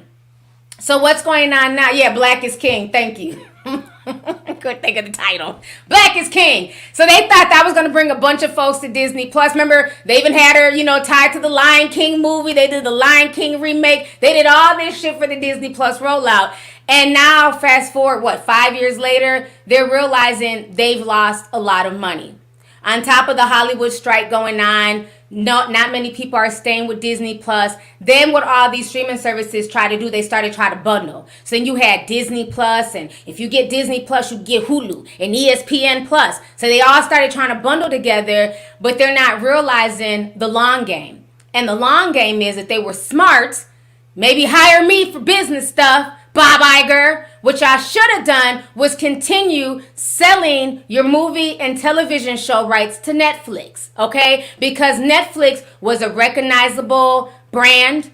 People are willing to pay. They have original content, and it was more convenient. But y'all try to be greedy and venture out on y'all's own, and now it's blowing up in y'all's face. So why they're upset with the cable companies is because the cable companies are like, look, we can't keep raising rates, but you guys want to charge us more to have, ESPN and the shows that y'all own. So Spectrum is like, no, it's not fair to our consumers to have to pay extra money for things that they don't want. People are cutting cable every day and going to watch YouTube. They're going to watch Netflix. They're going to watch streaming sites. They're not watching live television. And like I've said in the past, one of the things that's kept live television live, where people still are willing to pay for it, is sports. Sports is the main thing that's keeping most people buying live television. So this is going to have a big effect on ESPN. So right now they're still in negotiations. I'm not sure what's going to happen. But if this can happen with Disney, ESPN, what do you think can happen with Viacom? And I think that is why Love and Hip Hop is very nervous. Because if Viacom feels like you guys are too much of a liability with this colorist racist shit going on, we'll just cancel the whole franchise. So I think that is why they decide to make Erica Mena the sacrificial lamb. So again, do not be boosted by this. Do not think that they care about dark-skinned black women. No, there is a battle going on right now with the cable networks and streaming and everything else. Television is dying. And this is the reality of the situation. So understand things are always deeper than they seem. It has nothing to do with them wanting to, turn a new leaf and make black people look better. No, they are nervous. Everybody is on pins and needles right now because the economy is bad. We have the writers' strike. There's no new content being produced. And they're still, charging these high-ass cable rates. And people are like, look, if these rates don't go down, we're canceling cable. We'll just watch it on YouTube. We'll just watch it on bootleg. So right now, Spectrum is really struggling, but rich Bob Iger, he does not want to pay, the writers. He doesn't want to give the actors, their residuals. And now he wants Spectrum to cut him a deal that he's not even willing to cut with the people in Hollywood who have been on strike for close to 5 months now. The irony of him wanting the hookup, but you have men and women out there who are out of work and who have been out of work for months because you chose to cut them out of a deal when you started your streaming, when you started selling their shows and their movies to Netflix, and when you created your own streaming site, you made sure to renegotiate it where people were not getting residuals. Because again, you were not dealing with regular traditional television and movie rules. So, yeah. So I don't know what the hell the newsman was explaining, but I hope I explained that better. Because he got on my nerves. It was just too much ring around the rosies with him. Mush mouth bullshit. So I hope I explained that. But that is the real reason, in my personal opinion, why they got rid of Erica Mena. So it is a complete mess right now. But yeah, for most folks, their TV is YouTube. And that's why for years people are like, oh, T, you should be on television. You should have your own show. What have I always told y'all? Not interested. I like where I'm at. I love my platform. I love being online because I knew eventually all them television folks are going to run here to do what the hell I've been doing for years. And they're all doing that now. So now everybody's doing commentary, everybody's podcasting, and even with the podcast world, Spotify, they're going through a shakeup right now. And it's messed up because Spotify users, just the regular mom and pop Spotify user who does podcasting, we're feeling the effect. Because again, they done paid Meghan Markle's dry ass all this money, millions of dollars. Obama, nobody wants to hear a podcast from Obama. Who else did they pay? It was like just big names. They paid them millions of dollars to go to Spotify. I think Meghan Markle did 2 podcasts. Obama did 1. They got their bag and kept it moving. And it didn't bring nobody else to Spotify. So now Spotify, they have lost millions in this deal with Obama, Meghan Markle, and whoever else they spent all that money on. So now they're cutting everybody's pay on Spotify. They're bringing down the RPMs, the CPMs. So it's getting real out here. Yeah, gave them $100 million, and she ain't said shit. They gave Kim Kardashian millions of dollars for their podcast, and their podcast flopped. Remember, Kim Kardashian started a true crime podcast? I said, really? Why would I watch Kim talk about true crime when I can watch True Crime Tea Time or Kendall Ray or Bailey Siren? You know what I'm saying? Like Syrian. People who've been doing true crime on YouTube for years. Who like really pioneered the genre. All Kim was doing is trying to hop on a hot trend. And they paid her millions of dollars. And I just really wish that a lot of these companies would get behind the regular mom and pop creator. Like, we bust our asses as regular creators out here. You know what I'm saying? We don't have whole teams. We don't have, intricate sets and lights and all this stuff and audio and, cameramen and, people in our ear telling us what to say. We're running the show by ourselves. I wish they would support us the way they support a lot of these big name celebrities, because they give them all these deals and their shows flop. Remember, Lotto got a big old deal with Apple Music when she was supposed to be doing her podcast. She ain't podcasted since. But they paid her millions of dollars. Why not give that to the up and coming young girl who wants to really do podcasting on Apple Music, who wants to really do podcasting on Spotify, the young guy or girl, the young up and coming gamer? They're not doing that, and it's messed up. Somebody said, T ain't playing tonight. I'm popping my shit. Like, I'm just like, it's just really unfortunate. So that's what I'm saying, that's why I'm just so grateful that I have the support that I have from my supporters, my fans, my tea sippers. You know what I mean? Because y'all don't have to support. Y'all don't have to send super chats. Y'all don't have to do any of that, but y'all do. And that to me is way more important. The fact that I had genuine supporters. I have genuine people who really support what I do, because it's hard. They think they can get into these spaces and people are not going to support them. Like, who's about to send Kim Kardashian a $300 super chat? When, bitch, all you do is sit online and floss red bottoms and Birkin bags. Well, obviously you got it. So it's just like they give them these big deals, and I feel like these deals should be going towards regular, schmegular people. Because, again, when we talk and we give our opinions, we can stand in our shit. I'm not about to be swayed because some random person on YouTube doesn't like my opinion. I don't give a fuck. Don't watch me. You know what I'm saying? I'm not going to respond back to you. We're going to stand in our stuff. Whereas as soon as Tamar got any bit of pressure, here she is copping pleas with I don't know what the hell's on her face. Sour cream, whipped cream, mask. I don't know what the hell's on her face. It's like, damn, you didn't even wash the shit off your face. You're so scared of getting drugged. Who gives a damn? They'll drag you today and move on tomorrow. Next. I'm just saying, child. We're not going to backpedal over here. It is what it is. She was so scared. She just jumped on camera with all types of shit on her face. I'm like, what the hell's on her face? You that scared?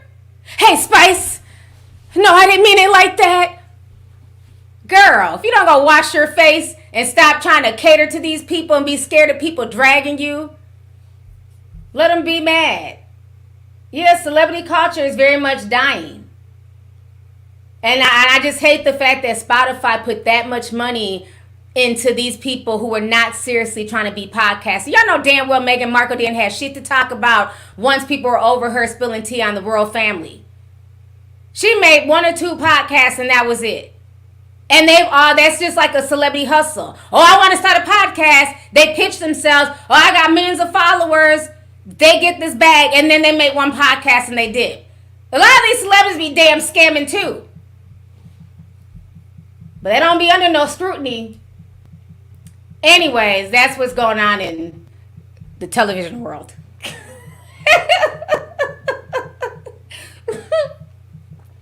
Shout out to all. We have over 8,000 people in here. Please hit the like button if y'all are enjoying this stream. Hit the like button. It's free. Thank y'all for joining me on this Good Friday, honey. So, we got to talk about this here. Oh, my gosh. This Blueface and Krishan situation is a mess. It is a mess. So I was busy, living my life last week. So I wasn't on the internet, but I did see where she went online and she had her baby on live. I think they said it was like 30,000 people. It might have been more than that. I don't know. But I know it was a lot of people who watched her have a baby on live. And I think for me, I had mixed feelings about that. I just feel like at this point, nothing is sacred. Nothing is sacred. Just like, I just felt like it was just so intimate. That should have been something between her and her family. It was a lot just watching that, the baby coming out. It was 100,000. Okay, I know it was a lot of people. I think one of the screenshots I saw was 30. So yeah, over 100,000. Somebody said 400,000. I know it was a lot of people that tuned in. And I just felt like, this is such a private moment. This girl went through so much through her pregnancy. And, everybody's just very, very voyeuristic. But she had the baby on live.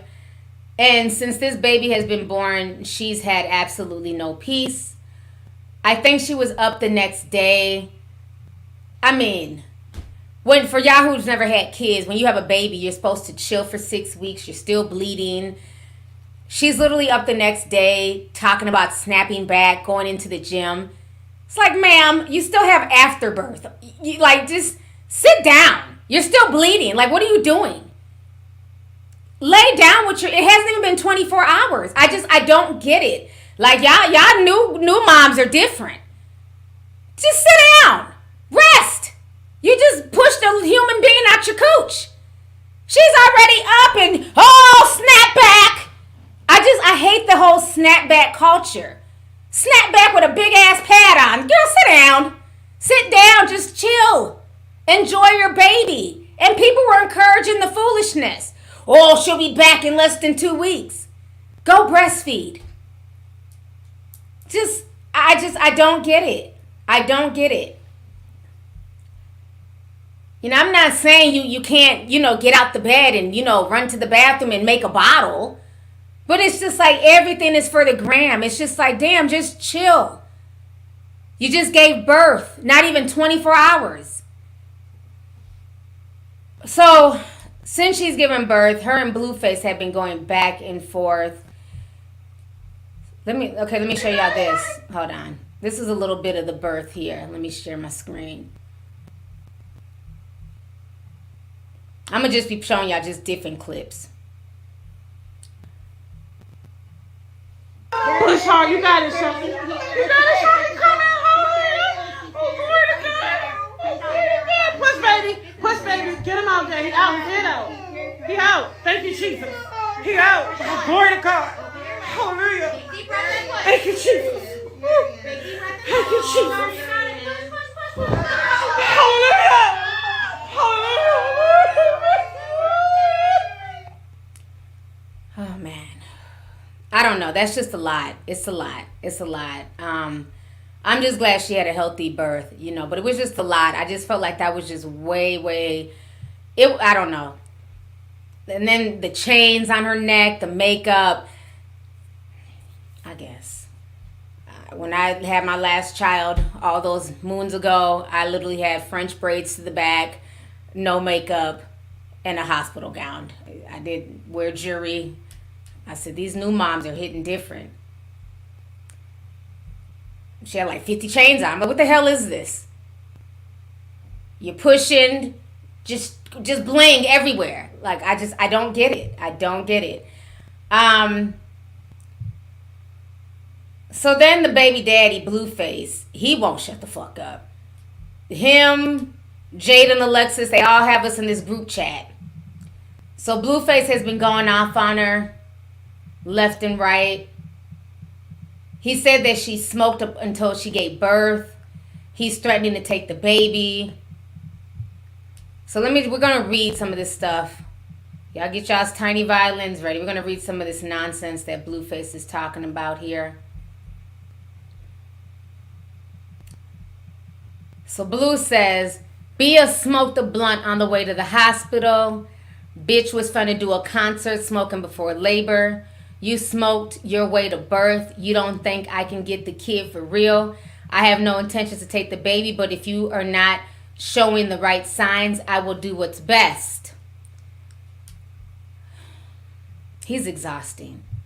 You've been warned. Take care of our son correctly or Jaden will simple. We drug test that baby. If we drug test that baby, he could be mine tonight. I'm really being nice because I want you to be better. Everyone seems to think the baby's making you better, but all I see is you running with clout. Tighten up and focus on your son. Oh, man. Somebody else says drug test the baby. He retweeted that person. Then he says Bia smoked a blunt on the way to the hospital. I read that. Then he says, when my son turns 10 and I explained to him why his name is Krishan Jr., like, yeah, son, my bad. I had a baby with a clout chaser, so she gave you her name for more bookings. My bad. I don't want my son to add to my sauce or clout. I want him to be taken care of. That's it. Then he retweeted Jade and Alexis. Irreplaceable moments. I couldn't care less about none of the BS, but you always show for them. So this was Blue when he was young with the little boy, and then Blue recently with the daughter that he had about 2 years ago. Then he says, what's the baby's booking rate? I'll pay it, but he got to come meet his family. Then he says, since she don't want to let me see my son come out, I guess I got to book cuz for a show. Grown-ass man explaining to people why he's a junior to his mom. Shake my head. He gonna be like, Dad, are you serious? Everyone is making fun of me at school because my mom wanted clout 10 years ago. Shake my head. Yeah, son. I think she regrets not inviting me, and she spent a couple of them lonely nights with the newborn and realized she messed up. Rock beefing with my kids now. Shake my head. Going after my kids. Shake my head. What they got to do with it? Baby got an Instagram with a booking email in the bio at 2 days old. He taking bookings already. This lady had a baby for clout. Damn shame. So she then gets very emotional. So we're going to watch this. This is just very disturbing. Oh, man. Let me refresh this here.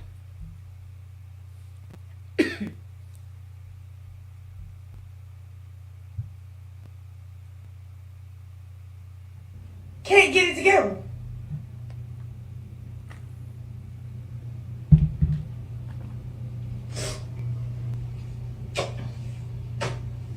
Make it make sense.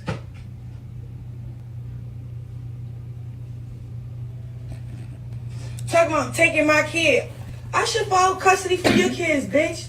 Because Junior still need his brothers and sisters. But y'all ain't fit for parents. Talking about I ain't fit. Bitch, y'all ain't fit.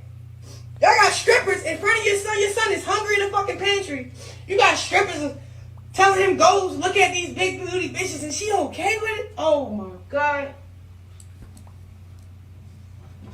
And you talking about taking custody from my and then try to make it seem like I'm the bitter baby mother. Like, oh yeah, she didn't want me no part of it. What? I was blowing your phone up.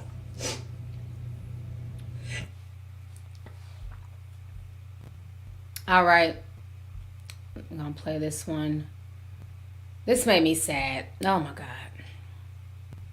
Hold on. Come back on the screen here.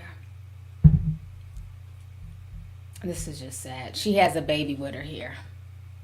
He trying to run with for some coke. Then he trying like, okay, cool, put on a bitch that he should have been put on. Stop trying to make it seem like enforce something that you know that's not true. She's just scared. She don't got a mind her own. Me, I got a mind of my own, and I got a big heart, so I allow motherfuckers to manipulate me. Not for long though. I let motherfuckers walk over me, but not for long though. I let niggas drag me, but not for long though. You get me? That bitch was, I don't know, she just can't think for herself, and that's her. Like, so don't try to mix me up with your bullshit because you like, okay, I can make any star. Blue, nobody said you didn't have nothing to do with this come up, okay? But whatever's inside you, like, if you want to go, like, if I have this ambition to go here and go there and make it here and make it there, regardless, the Lord was going to use whoever.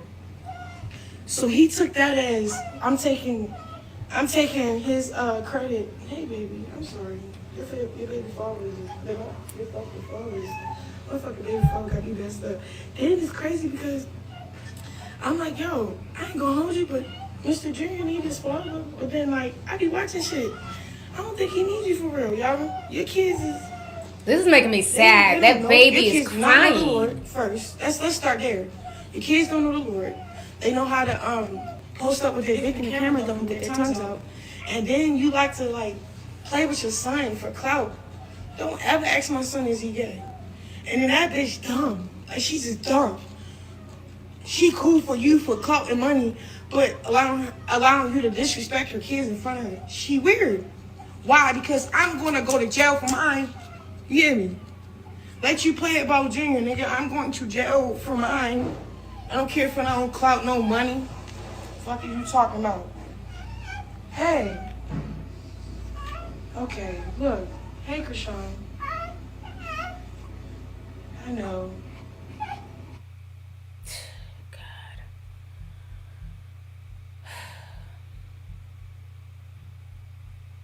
All right. Instead of resting with this baby, this is what they're doing. Just going back and forth. It's ridiculous. So there's another one.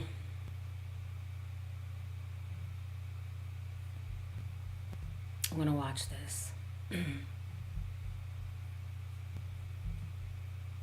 Lied to the world and said that I planned this without you and I ain't planned shit without you, bro. And then you say you're gonna take my kid away from me, bro. I swear to God, Blueface, nigga, I will fucking kill you, bro. But you're not about to take my kid away from me, bro. But you're not about to hurt me, bro. You're not about to hurt me, bro. You trying to lie and say all this other shit so you can do some evil shit with a loan, nigga. You're not watching my kids. Your kids is not meeting them other kids. That shit is not healthy, nigga. All that shit over there is demonic as fuck, man. Nigga, I don't care about what nobody say, bro. And I'm not crying because I wanted you to come support Junior and all this other shit. I am crying because you're lying. I'm crying because, swear to God, that's all I gotta say. You made it about a nigga. Yeah, and I don't even need nothing for it. I don't even need nothing for playing. He good over here. Y'all got love, support. He got me, my nigga. We got each other. But I'm not gonna deal with no fucking weird ass pimp crip nigga from LA. And then I'm explaining to this nigga. I'm like, yo, you telling everybody that I planned this without you when it was crazy how you was 2 hours away. Nobody planned shit without you. I didn't even know I was gonna go in labor, bro. Like, what the fuck? What the fuck? You made it about fucking little baby, bro. The fuck? This not little baby. What the fuck is your fucking child, bro? And nobody was going with a nigga. I was going with a bitch.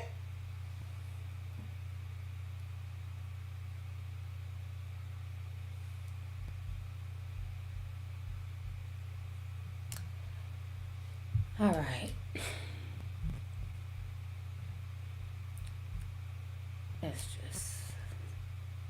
That's just sad. It's just sad. Let me see. I think we saw this one. I don't get it. I don't get it. It's like just the addiction to just sit online and sit on live. So then they just kept fucking with the girl. Let me show y'all this. Jade and Alexis, she then posted a picture of the baby and says, we named him Kanye Jameen Porter. PSA, Krishan, enjoy the baby. Stepmommy will see him soon. So just continuing to antagonize this girl. And then, let me see here.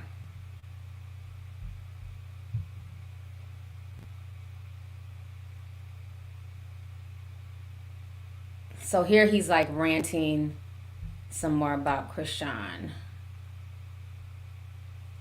and him wanting custody. Me realize, because I have 2 kids. I've been into labor rooms. When someone is in labor, it's cool. It's out of the blue. No female is planning to go in labor, right? I have 2 kids. I know this. You can't tell me otherwise. Krishan planned her labor. She didn't coincidentally go to Baltimore and her water broke and she just went somewhere. Krishan flew to Baltimore with a hospital that she already knew she could film at. She flew there medically induced. She let us know before the baby was coming that it was coming. 4 weeks before the due date. Right? So if your due date is September 23rd, why are you letting us know that the baby's coming a week before September? You letting us know in August. Why do you know that? Why do you think before Krishan goes live and she cries and says that I'm a terrible guy, her makeup's done, her jewelry's on, her nails are done, everything is pre-planned. That's the genius part about it. Her fame, her claim to fame is sympathy. And who's gonna deny that? If it's evident, if it's in her face, right? That's the manipulation. All right, let me come back on the screen. Okay. So this entire situation, like I said, I've had to try to keep up because, I was kind of gone last week. I think what bothers me the most about their whole situation is that, we've watched all this play out for the past, 2 years. And now we have a real living, breathing child who's been born into this fuckery. The thing that bothers me the most is that postpartum depression is very, very real. And so y'all picked on this girl out through her pregnancy in hopes that she would miscarry and lose the baby. And now that the baby's here, y'all are still messing with this girl, harassing her, picking on her, saying things to get her upset and angry. What if you push her over the edge where she decides to take her baby and just, God forbid, jump off of a bridge with the baby?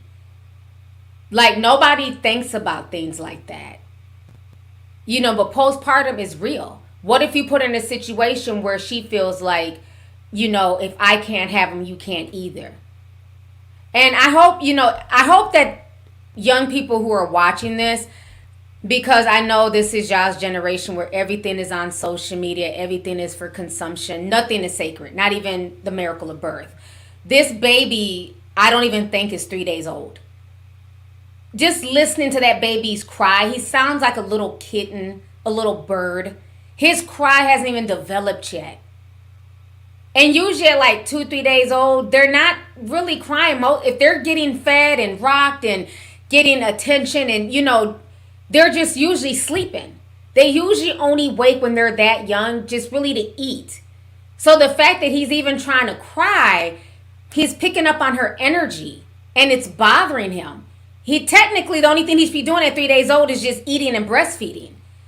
And the fact that she's carrying on and screaming and crying and all of this in front of this baby. And then you got the father on the other side of the camera who's instigating all this. Like, this is really disturbing to me. One as a parent, one as somebody, they're both, Krishan's young enough to be my daughter. And I've had conversations with Krishan when I met her. And I always hoped that she wouldn't end up being in a situation where she got pregnant by this guy, but she chose to. She got pregnant multiple times, multiple abortions, decided to have this one, and now you guys are both tied together for life. I don't care if you feel like she's a clout chaser, an attention whore. You chose to be with her. You chose to knock her up. And when it's all said and done, there is a baby here. And the only thing that should be the focus is the child. So I hope all these young people watching this are understanding that this is what you don't want to deal with. And that you should be very, very mindful of who you have children with. Because this is what happens when the mother and the father don't like each other. But now you guys are stuck for 18 years. So this is why I was saying earlier in the stream, while, okay, I get the ratchet music and, it's a vibe. It's, it's just something to turn up to. That music also plants seeds. When Sexy Red is saying, I don't use condoms, just nutting me. And everybody's just talking about, what comes from that? STDs or pregnancy. Those are the two options that can happen. So it's like you have to be very, very careful. You don't want to find yourself in a situation where you're having a baby with somebody. And I don't care if you're a guy or a girl. You don't want to find yourself in a situation where you guys are just out here sport fucking. Just having sex for sport. No commitment, no real attachment. And then somebody gets pregnant. And now there's all this hate and animosity. That's not that child's fault. So the whole thing is just really, really, really disturbing to watch this back and forth, because she's already mentally fragile. You can tell. I've always said from day one, she's not all there. And I think it's from the drugs, because initially she was all there. She was smart enough to get a track scholarship. She was smart enough to get herself out of Baltimore via sports. It wasn't until she met him and got entangled with him that it was nothing but drinking and getting high day in, day out, day in, day out. So now her brain is damn near fried. And they keep poking at her and picking at her. Somebody who may not be all the way there mentally or mentally stable. I just pray that she doesn't end up hurting that baby or doing something to that baby. I'm not saying that she doesn't love her child and that she doesn't care about the child. But at this point, she's so focused on social media and the views and going live. There's a newborn in the midst of all this. There's a bunch of people there in the labor and delivery room, and, oh, Jesus, thank you, Jesus. We're these same people to help her, to take her phone from her, to say enough is enough. We don't need to go live. The baby doesn't need a booking. The baby doesn't need an Instagram page. Focus on this child. The fact that the baby is crying at 3 days old to me is blowing my mind. Because if he's fed and he's changed, the only thing babies do that young literally is sleep. You're surprised when you even see their eyes. Like, oh my God, their eyes are open because they're sleeping so much. That's how you know this baby's in nothing but chaos. Not only his eyes open, he's crying at 3 days old. And this was yesterday, so he was only 2 days old.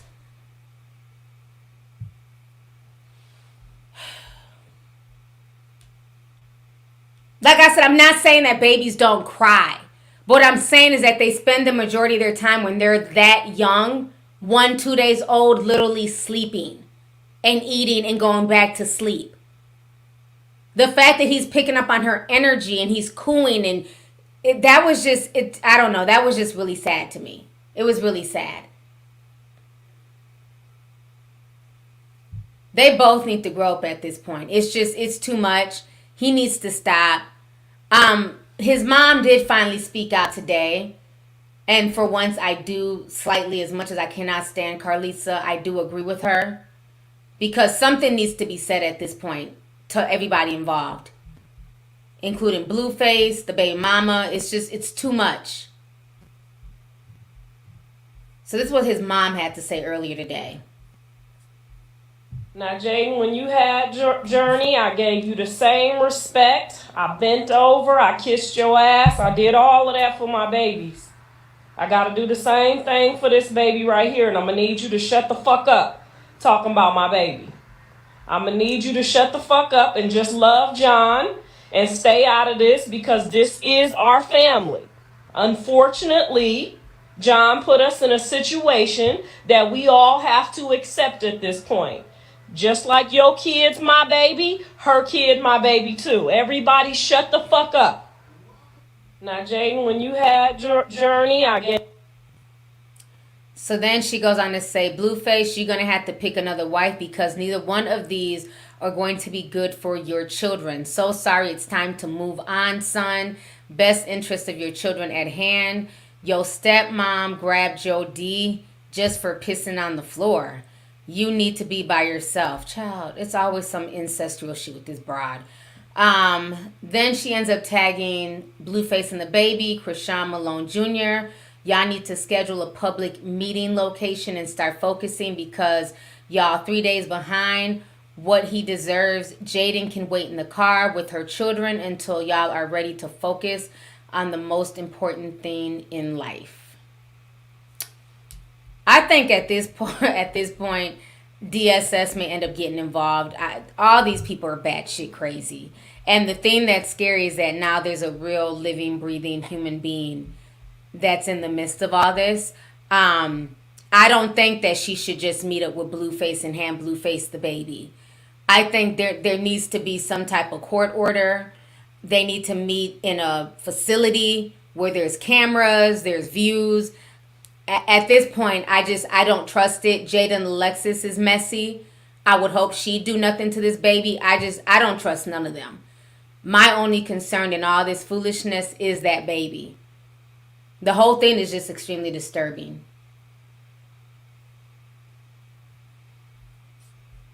Yeah, they need to, this needs to be something court ordered where there's like mediators. I don't trust them meeting in a park with cameras, Zeus Network, and all that nonsense. This needs to be court mandated and mediated. Because this is insane. I've never seen anything like this. So now, I've been on here for an hour and 47 minutes. Let me read a few more super chats and I'm going to get on to the next topic here. Let's see here. Kim said 999 says, on my way to putt for my son's birthday. Catch the playback. Shout out to all the Virgos. Thank you for the super chat. Happy birthday to your son, Camp. Let's see here. Rel sent 5, says block that Barb chance. Okay, that was earlier in the stream. Thank you for the super chat. Natalia sent 999, says love you T, keep being you. Thank you so much. I definitely will. Appreciate you, sis. Steffi Baby sent 5, says nail techs need to realize there's shops on every corner. Customer service is everything. Don't reward bad behavior. Amen. That is so true. They're like, back in the day, they might have been maybe 5 nail shops in a city. Yeah, now there's one on every corner. People are doing nails from home. So yeah, customer service has to be on point. So thank you. Let's see here. Brown Sugar Babe says, T, my birthday is 9/20. Can I be a mod, please? Yeah. Okay, you're a mod. Enjoy. Happy early birthday. Doris Aaliyah since 1994 says, if you need a mod, please, I got you. I know you, Miss Aaliyah, for sure. All right, that's it. Let me see here. Miss Muchilla says, she said $9.99. She says if it wasn't any backlash, she wouldn't have been fired. Love you too. I definitely agree. I agree. That's why I said I feel like social media is too tied in with reality TV. If people on social media was like, oh, well, it is what it is, she wouldn't have been fired. They wouldn't have cared. I definitely agree. Oh no, that's most sent $4.99 says they didn't do anything about gunplay and he pulled a powwow on his own wife. I didn't hear that he's been fired yet. Exactly. Even the wife, who I just found out was 23, which to me is insane. But whatever. She posted a video of gunplay, drunk as hell, out of his mind. I don't know if y'all seen that. He had a bat in his hand and he basically broke their TV. He was beating the TV until like the screen and everything cracked. I haven't seen no statement being put out for his domestic violence, for him getting fired, none of that. So again, they're full of crap.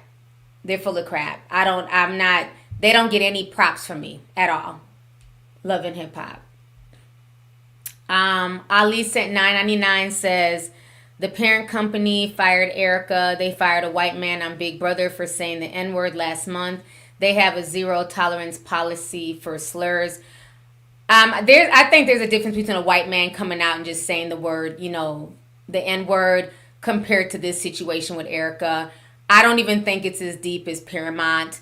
I think it was social media and Love and Hip Hop trying to, appease and, act like, now they're all of a sudden moral. Because if it's really about that, if Paramount is really serious, then why are they allowing the fighting? Why are they allowing like the ratchetness? Why even bring Love and Hip Hop to MTV? So I don't believe that. I'm not going to compare the white man saying that to Erica saying monkey. I don't think it's the same. In my personal opinion, I think there's racial undertones, but I think that was different. I think something like Big Brother, which is more commercial, more quote unquote family friendly, that makes sense for Paramount to step in. Mona Scott Love, I refuse to believe that. They're full of crap. Let me see here. Maya says, why YouTube will let me send this, but not a super chat. It says edit and try and send message over and over. I don't know. I think they try and cap my super chats or something. But thank you for the super chat. She also says, let me see if this works. Love you, T. Been watching since senior year of high school. I'm now 6 years deep in the military. That's what's up. Thank you for your service, sis. I love my military folks, so thank you so much for your support. Miss Kitty sent $4.99 says Kirk and that Georgia prune.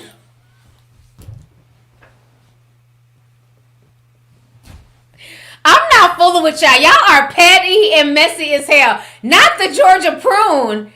Have a lot of nerve talking about taking the high ground. Keep calling them out.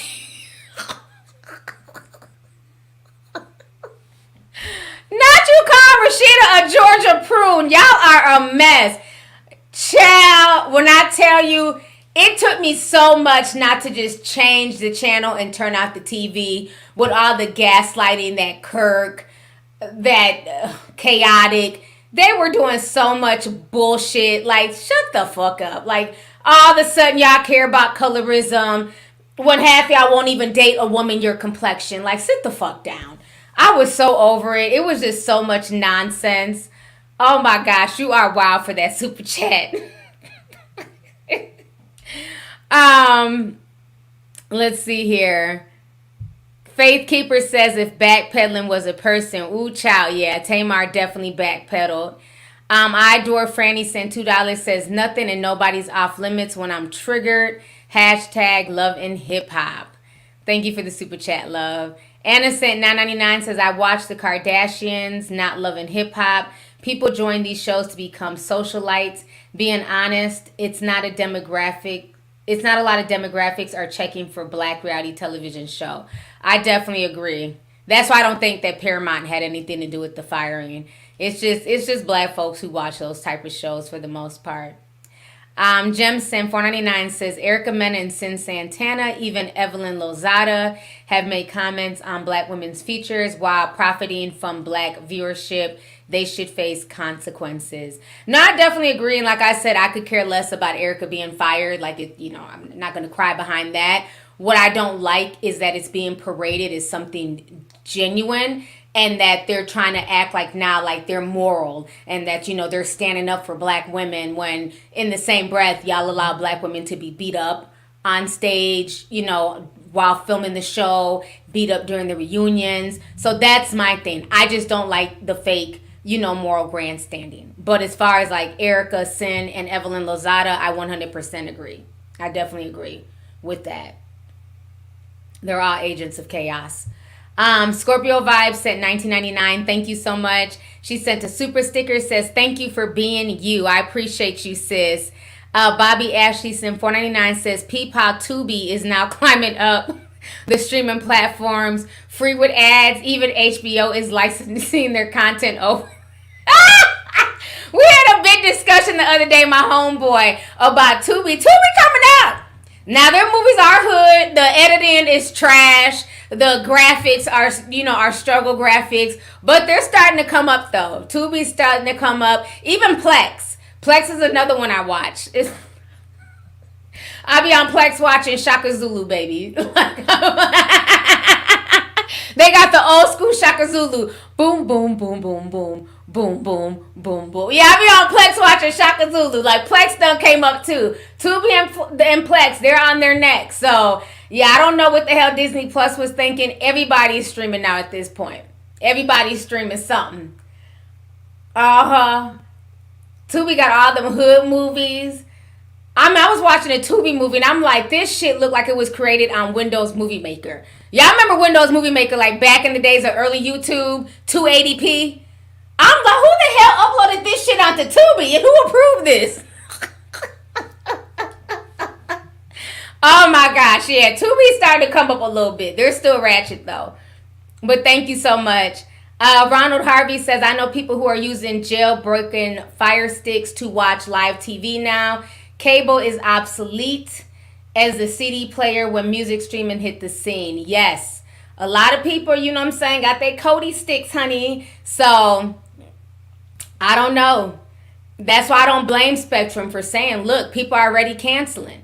We can't give you all this money for your content. We're charging old women who don't watch sports $10 a month for this ESPN bundle that our customers don't want. So, yeah, a lot of people are going by other means to get forms of entertainment. So, right now, I got over 9,000 people in here. So, yeah, people are watching other streams. So, Disney, they need to get their head out their asses. People are not, like, breaking their necks to watch Disney or ESPN. Like you said, especially if they have jailbreaking stuff, they can still catch the shows. So, yes, honey.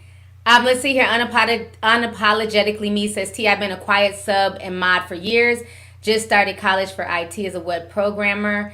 As a female, I can see how this is a male-dominated field. It definitely is. Congratulations and good luck on your IT journey. It's very heavily male-dominated, mainly white men at that. But, stick in there. It's good money to be made. And they're always looking for women and especially minorities. So IT is a great field. So congratulations. I miss IT. I miss working in the IT field. I love what I do here, but IT was fun. Out of all of my jobs I've ever had, IT was fun. Especially if you're like a problem solver and you like to handle problems and solve them technically. That's such a fun field to get into. So thank you so much for the super chat, love. Food for Insomnia says, Megan talking about her natural hair problems. I don't know. I have no idea, but thank you for the super chat. Let's see here. Brianna says, this reminds me of the Truman Show, baby being born on live. Damn. You know what's so crazy? It's been a lot of things lately. Looking back on it, I went back and I watched the Truman Show not too long ago. And it's a lot of things now in our time and space in 2023 that have literally mirrored the Truman Show. It's almost like the Truman Show was like foreshadowing. And yeah, this baby and other babies are literally like these new Truman shows where people are going to watch them grow up and they have no idea, Look at the Kardashians. We watch North grow up and now she's the next generation and she's on TikTok and things like that. So, yeah, the Truman Show is definitely becoming our reality, unfortunately. Let's see here. Buttercup, the baddie, says if they had a custody battle, it would be hectic because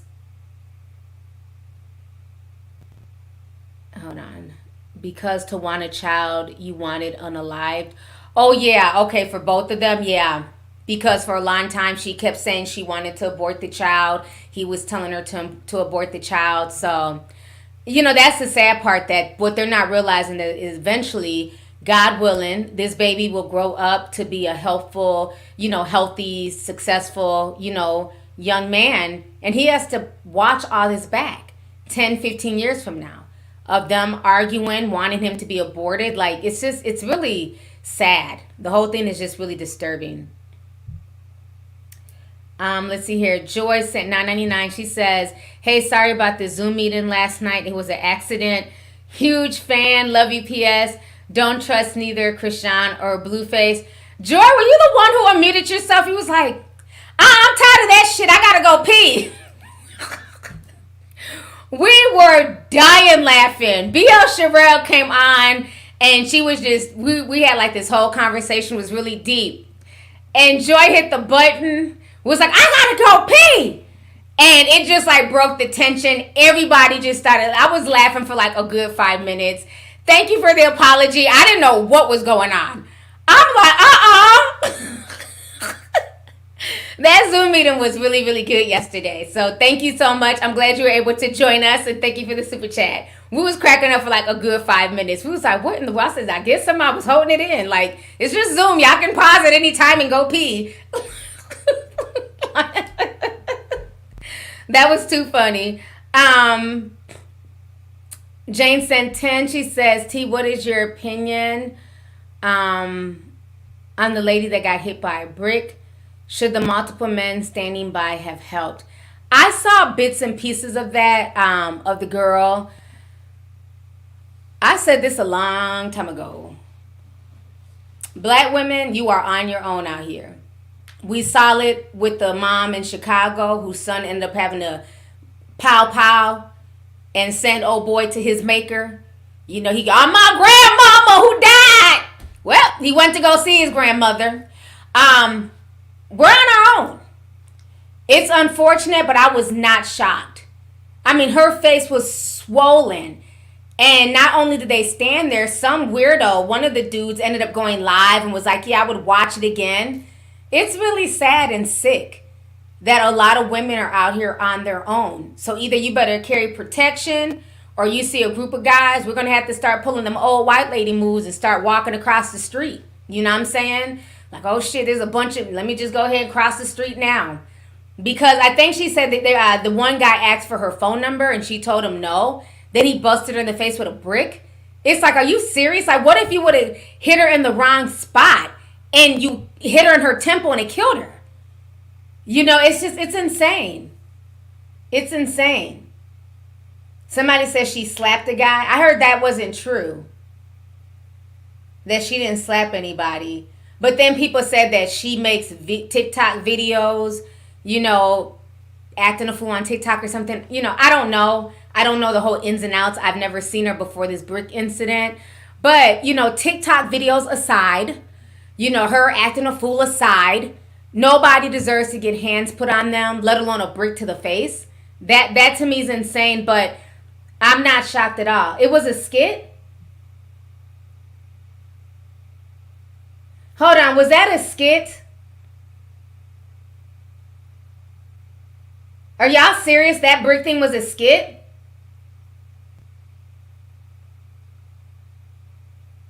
Oh, the slap was an old skit is what y'all saying. The brick was real? The slap was a skit, but the brick was real. Okay, that's what I was thinking. The brick was not a skit. Because her face, you can't make that up. That was a swole face. Something hit her.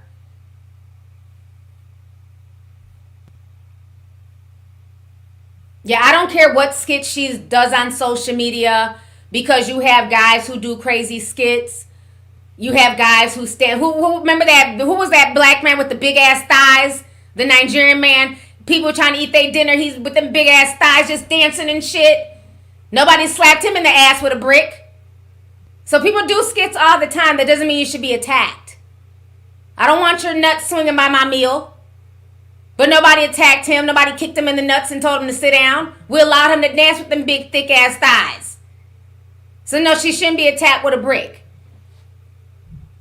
Yeah, don't swing your nuts by my meal, bitch. You asshole. Sorry. He just be doing too much. I don't play about my food.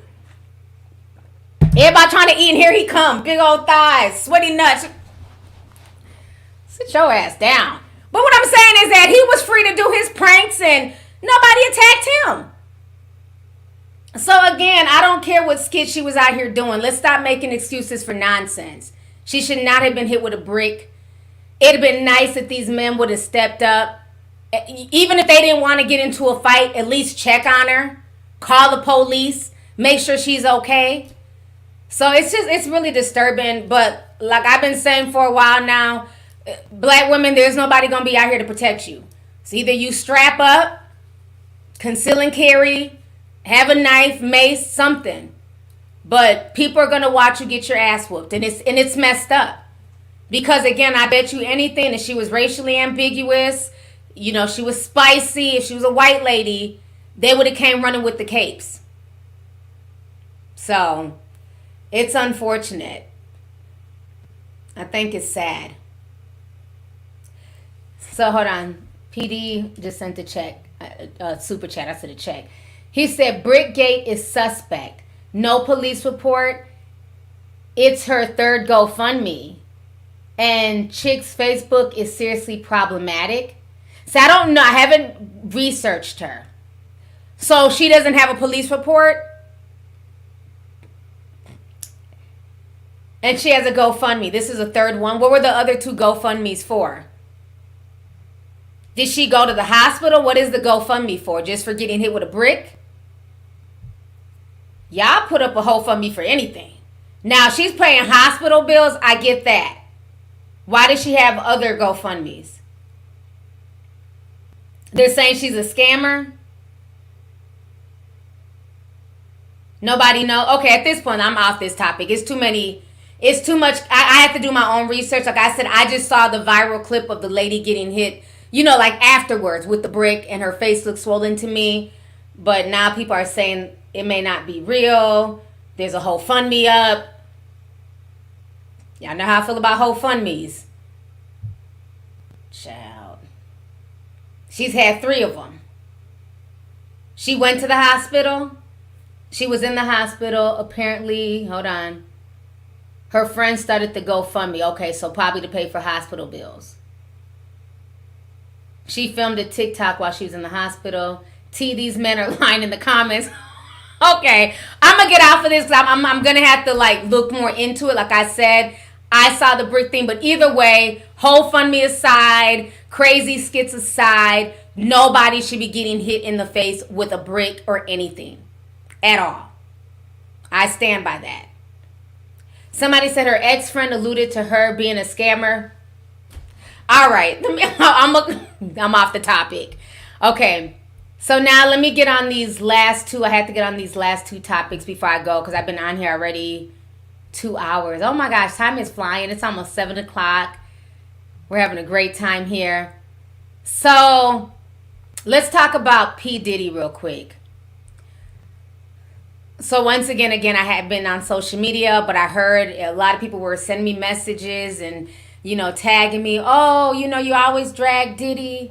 Oh, Diddy's doing a good thing. Oh, look how he's giving back to his old artists. Mace got his publishing. Oh, Diddy's such a great man. Okay, all right. So let's go ahead and watch this real quick. It's national news. Diddy is showing he's not a bad boy when it comes to his artist. You see what I did there? I liked it. You liked it. According to multiple reports, Sean Combs is his full name, of course. He's reassigning the music publishing rights to artists who helped make his record label Bad Boy Records into what it is today. Artists who are expected to get their publishing rights back include the Notorious B.I.G.'s estate, Faith Evans, and Mace. The assets of those rights are reported to be worth millions of dollars. So many bad boy artists. Just when you just like think back, it made me think Danity Kane. Oh, I loved them. Okay, anyways, she's a P. Diddy stan. Let me go ahead and say, let me pop my shit, okay? Because I'm not a Diddy fan at all. I'm a child of the 90s. We watched the bullshit games that he played from day one. Let me tell y'all something. I'm not boosted or impressed by this gesture, okay? Let's start there. Him giving back publishing to half the music that's in this publishing is older than most of y'all in this chat. Half y'all don't know these damn songs. Y'all ain't gonna go back and listen to no damn Carl Thomas, G-Dep. And let's not forget, he sold the popular songs. Did we forget that? He sold a lot of the very popular publishing already. These are the bits and crumbs. Also, okay, while everybody's trying to praise him like he's really done something, aren't these modern day artists crying about streams and how they don't make any money from streams? When he had the publishing, that is when people were making money off of physical disc, records, CDs, cassette tapes. That was the real bread and butter. Nobody's making money from streaming. They won't stop crying about the shit every other month. They don't make money off of streaming. So how is this helping artists? Y'all get so gassed up and give this man props for anything he does. Y'all got to look at the big picture. He got all the money he could get. And remember a few years ago when Mace was crying about his publishing, it ends when Mace turned 50. Let's Google how old Mace is. Mason Betha. See, real fans know his full name, okay? Mason Betha's age. This is how old Mace is. 48. I'm going to give you your publishing 2 years early when it ends once she turned 50 anyways. Can we stop being fooled by P. Diddy's so-called good gestures? This was no type of gesture. This is nothing. He would have that the publishing contract was going to end in 2 years anyways. Go back and watch my old videos when I talked about this with the whole drama between him and Mace. He told Mace, I'll give you back your publishing once the contract expires at age 50. Mace is 48.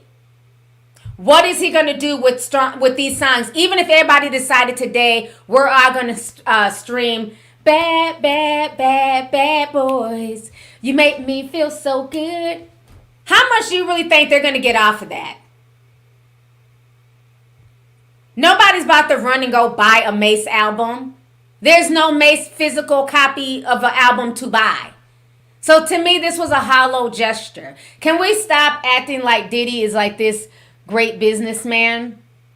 Diddy is just the face of a bunch of businesses. He's the face of, so-called black wealth. But if he's really such a savvy businessman, why is he having all these issues with these liquor companies?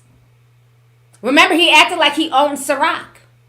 He acted like he owned this new liquor brand, and they got rid of him. He started crying about racism, but I thought you was a boss. Why do you have to sign your name and likeness and brand and attach it to an already built company? Why don't you have your own distillery? Why are you not bottling your own liquor since you want to keep promoting liquor to black folks? You keep wanting us to drink liquor. Why don't you make your own liquor if you are a billionaire and you're so rich? Because a lot of these people aren't really wealthy. It's just, I don't want to, what do you call it? It's not really liquid assets.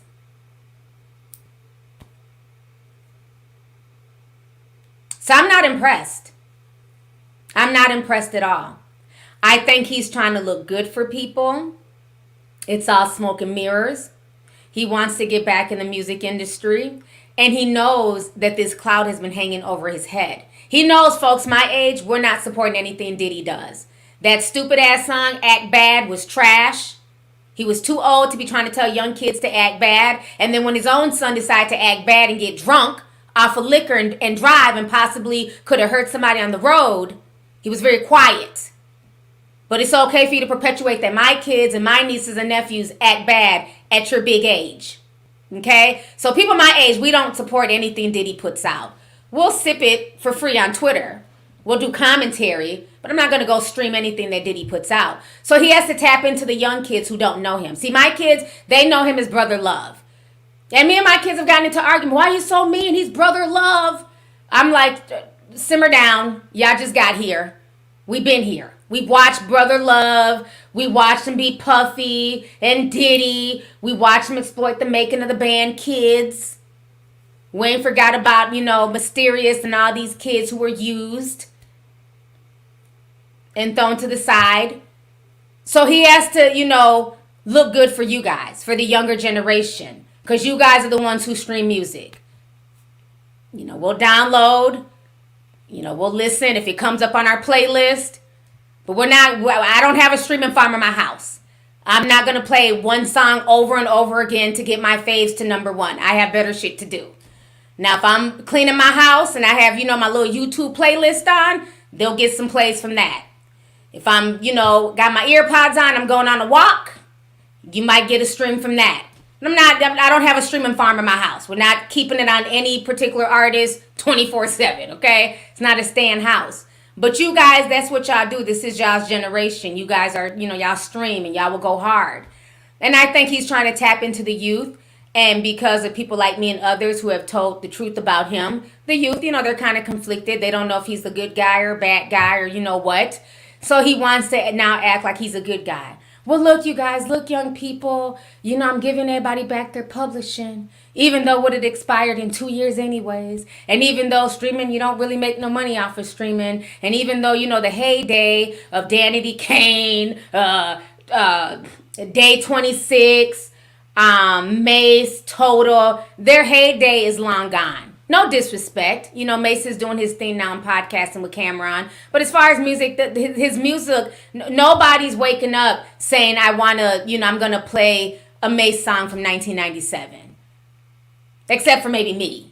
But the average kid, they're not. Nobody's waking up to listen to Loon and 112. I am, because I'm older. But the average, 25 and under, they're not. They're just not. They're all listening to City Girls and Cardi B and 21 Savage and Drake. So to me, this was a hollow gesture. So I'm not impressed. What you need to do is cut those people a check, billionaire. Cut them a check. Even if it's just $1 million. Like, hey, I know I ate up all y'all's publishing. I know Justin had nothing to do with Mace's record. He was in a damn pamper in the studio, but he got publishing credit. Even Justin was making money off of publishing. He had nothing to do with the songs. He wasn't no beat maker. He was in a pamper. Cut them a check, Diddy. I would respect that more if he just cut everybody a check. Total is struggling right now. Cut them a check. We all see what happened to Black Rob. He was in the hospital. Looked horrible near the end of his life. Mark Curry's still out here ranting and raving. Cut these folks a check. Quit playing. I don't know where 112 is. I don't know if they're still making music. So yeah, I'm not giving Diddy props. As soon as I heard this, I remember I text Marnell back. I said, this is bullshit. I'm not buying it. This is a hollow gesture. They don't make money off of streaming. He got the majority of the money in his heyday. He's still a clown in my book. He should have did right by those people when he had the opportunity to do right by those people. You don't get to come back 30 years later and say, here you go. So I'm not impressed. I'm sorry. I'm just not. Oh, 112 is on tour? Okay, I need to check that. I need to check it out then. Oh, they're the ones on tour with Carl Thomas. I heard that Carl Thomas was on tour. I didn't know 112 was with them. When they come to Minnesota, I'll go to that. Because these new concerts, y'all done shot up Little Baby's concert. Now, what the hell is going on in Memphis? And that was Emily said that it's all over the news. That was a major stadium in Memphis that got shot up last night at the Little Baby concert. Somebody got shot. Supposedly they're saying it was Young Dolph's cousin, who's another rapper. But you're supposed to be checked, wanded. You're going through metal detectors. So they better find out who allowed that entourage to bring in a gun. Because they said that is the same stadium. You can go and watch monster trucks, whatever cartoon is on ice. So they're not going to play that. So a lot of these little young people concerts, I'm not, but I will go see Carl Thomas and 112. Yeah, they shot up the concert last night, and that was supposed to be a protected venue, so I don't know. They better get to the bottom of that. Yeah, security definitely didn't do their job. They allowed them to come in. Let me see here. Wait a few more. Moneybag Mo is in the building. Thank you so much, Moneybag Mo. She just came through and dropped $299. Now I see why I was seeing the Moneybag icons. Thank you so much, sis. You always come through and show love. I appreciate you. Thank you so much. I hope I get to meet her one day. Because she's just been a diehard tea sipper for so long. And I really appreciate it. I appreciate everyone who has come through and just shown love today. Let's see here. Stephanie Raymond sends $6.99, says, hey, T, I was waiting on you like a damn kid. You're right about Krishan, and people need to be careful about what they say. Te Amor Montreal follower. Oh, merci beaucoup. Appreciate you, love. Thank you. Lala Sanders says, that thumbnail you did of Diddy as a vampire lives rent-free in my head. Day one Discord gang. Thank you so much. Yeah, when I see him, that's the vibe I get. He's just a succubus vampire who has literally drained all of his artists, and now he wants to come back 20 years, 30 years later, and no, I'm not buying it. I'm not buying it.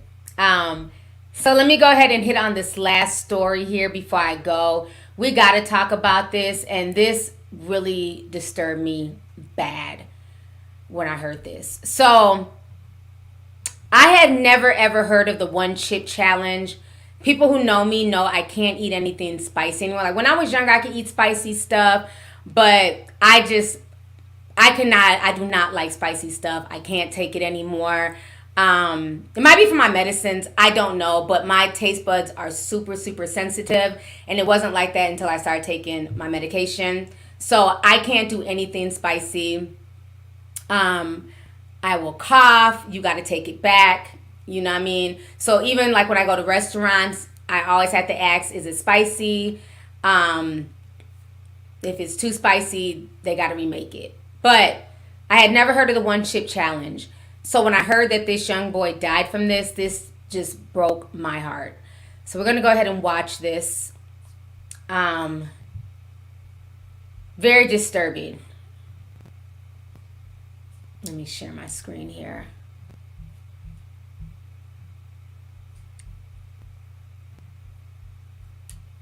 Happened to their son, who they say died after taking part in the so-called one-chip challenge. 14-year-old Harris Waloba died suddenly a few hours after eating the ultra-spicy chip. The family wants the chips banned, and they want other families to know the danger. WBZ's Christina Hager joins us live, and Christina, understandably, this family is absolutely heartbroken. So heartbroken, Lisa. They say they just haven't been able to speak publicly on camera about this. Until now, they're sharing this warning. Oh my God, it's so painful. It was tough for her to talk about, but the mother of 14-year-old Harris Waloba wanted desperately to get the message out. She picked him up from Doherty High School Friday after a call from the nurse saying he had eaten a spicy tortilla chip and fainted. When I went there, he was laying down. And I said, what was that? What was the chip he ate? And this is what he showed me. It was an internet image of the Pocky brand 2023 One Chip Challenge. In this box, a single chip labeled Carolina Reaper and Naga Viper Pepper. Within hours, his mother says he passed out again at home, went to the emergency room, and died. I'm afraid of God. I'm a parent. What go through what I'm going through? I don't want to see everybody hurting the way I'm hurting. I miss my son so much. I miss him so much. The family is waiting for a cause of death from the Massachusetts medical examiner's autopsy, but they are convinced it was the chip that made their son sick, a healthy basketball player with no known allergy. No pre-existing condition, not to my knowledge. It's the subject of a social media challenge. On the back of the package, a warning label says keep out of reach of children. But we found the chips in a store about 10 minutes from Wallapa's school. The clerk warned us to be careful. According to the National Capital Poison Center, it contains capsaicin, which typically causes mouth and throat pain but can also result in more serious health problems. His parents now begging the chips be taken off store shelves. We've been having sleepless nights, especially when I look at him. He's not going to talk back anymore. We did reach out to the company, Pocky. So I'm going to show y'all one more video here. There's an update from Pocky. Give me just a second.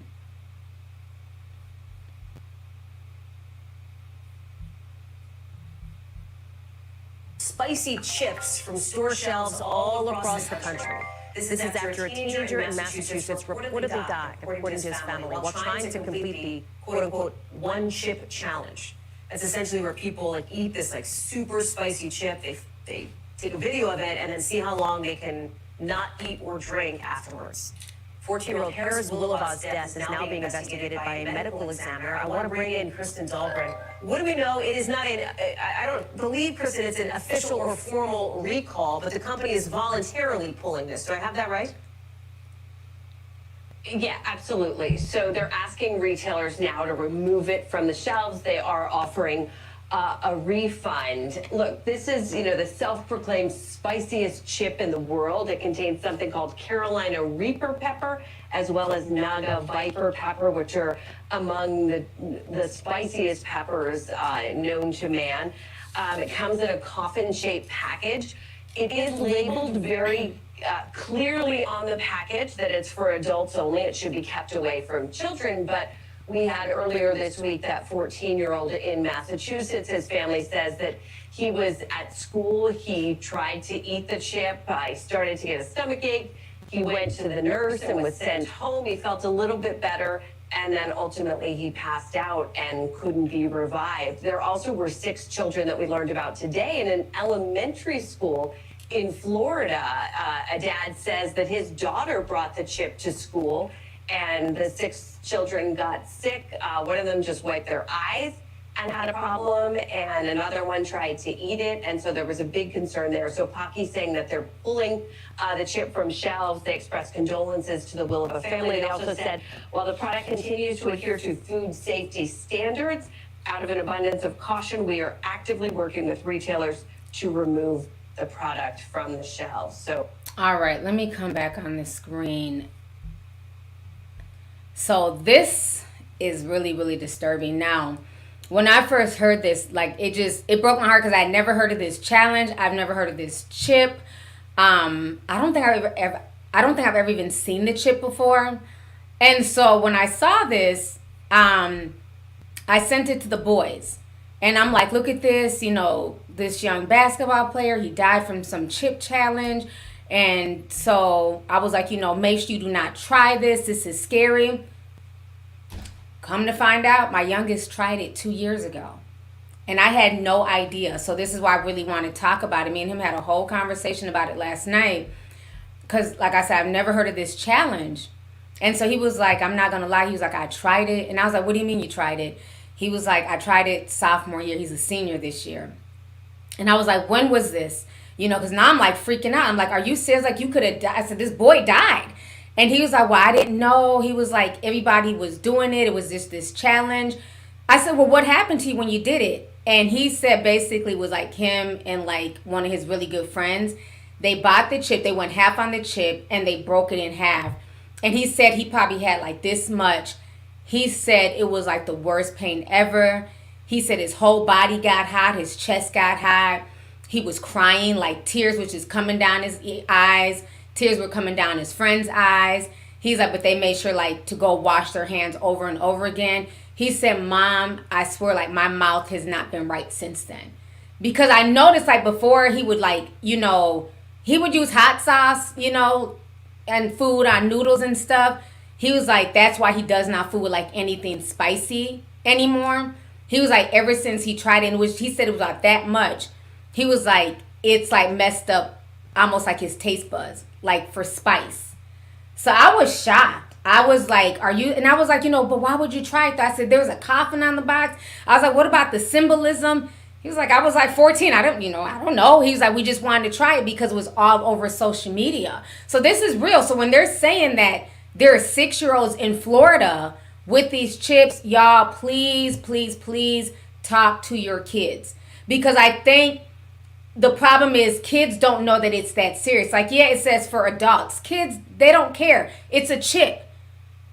When you hear chips, you think about Doritos and you know what I mean? So kids are just thinking it's like, you know, eating hot warheads. You know what I mean? Like how everybody's had those hot warheads. So I think he was thinking it was like that. Like they were over exaggerating the spice. Like, oh, they're just doing that. It's a gimmick. That's what him and his friend thought. It was more like a gimmick. Like, you know, the spicy warheads, yeah, they're spicy. But then, you know, they eventually cool down. I said, well, did you drink water? He's like, yeah, we had water. He said we were just both like crying, like not physically like boo-hooing. He said we were crying, like tears were just coming down our eyes for like at least 30 minutes. He was like, but his whole chest got warm. And so I just, at that point, I just prayed. I said, I just thank God, like, you know, you didn't have no reaction. I said, but you gotta be very, very careful with this. You cannot test stuff like that. You gotta, you know what I mean? Just if you see challenges on social media, they're on there for a reason. You know what I mean? That's why I feel like a lot of this stuff is so sinister towards our children. You know what I mean? Like our kids are always told to do these crazy challenges. Slap a teacher, kick a cop, break your school sink. All these stupid challenges are in the American version of TikTok. But when you see the Chinese Douyin, all their challenges are build a rocket ship. You know what I'm saying? Crack a nuclear code. It's all this scientific shit. With our kids, it's eat a spicy chip and you know, maybe harm yourself. So I just really wanted to talk about that. Please talk to your kids. This is targeting kids. Like I said, I've never seen this chip a day in my life. Never heard of this challenge until this baby died.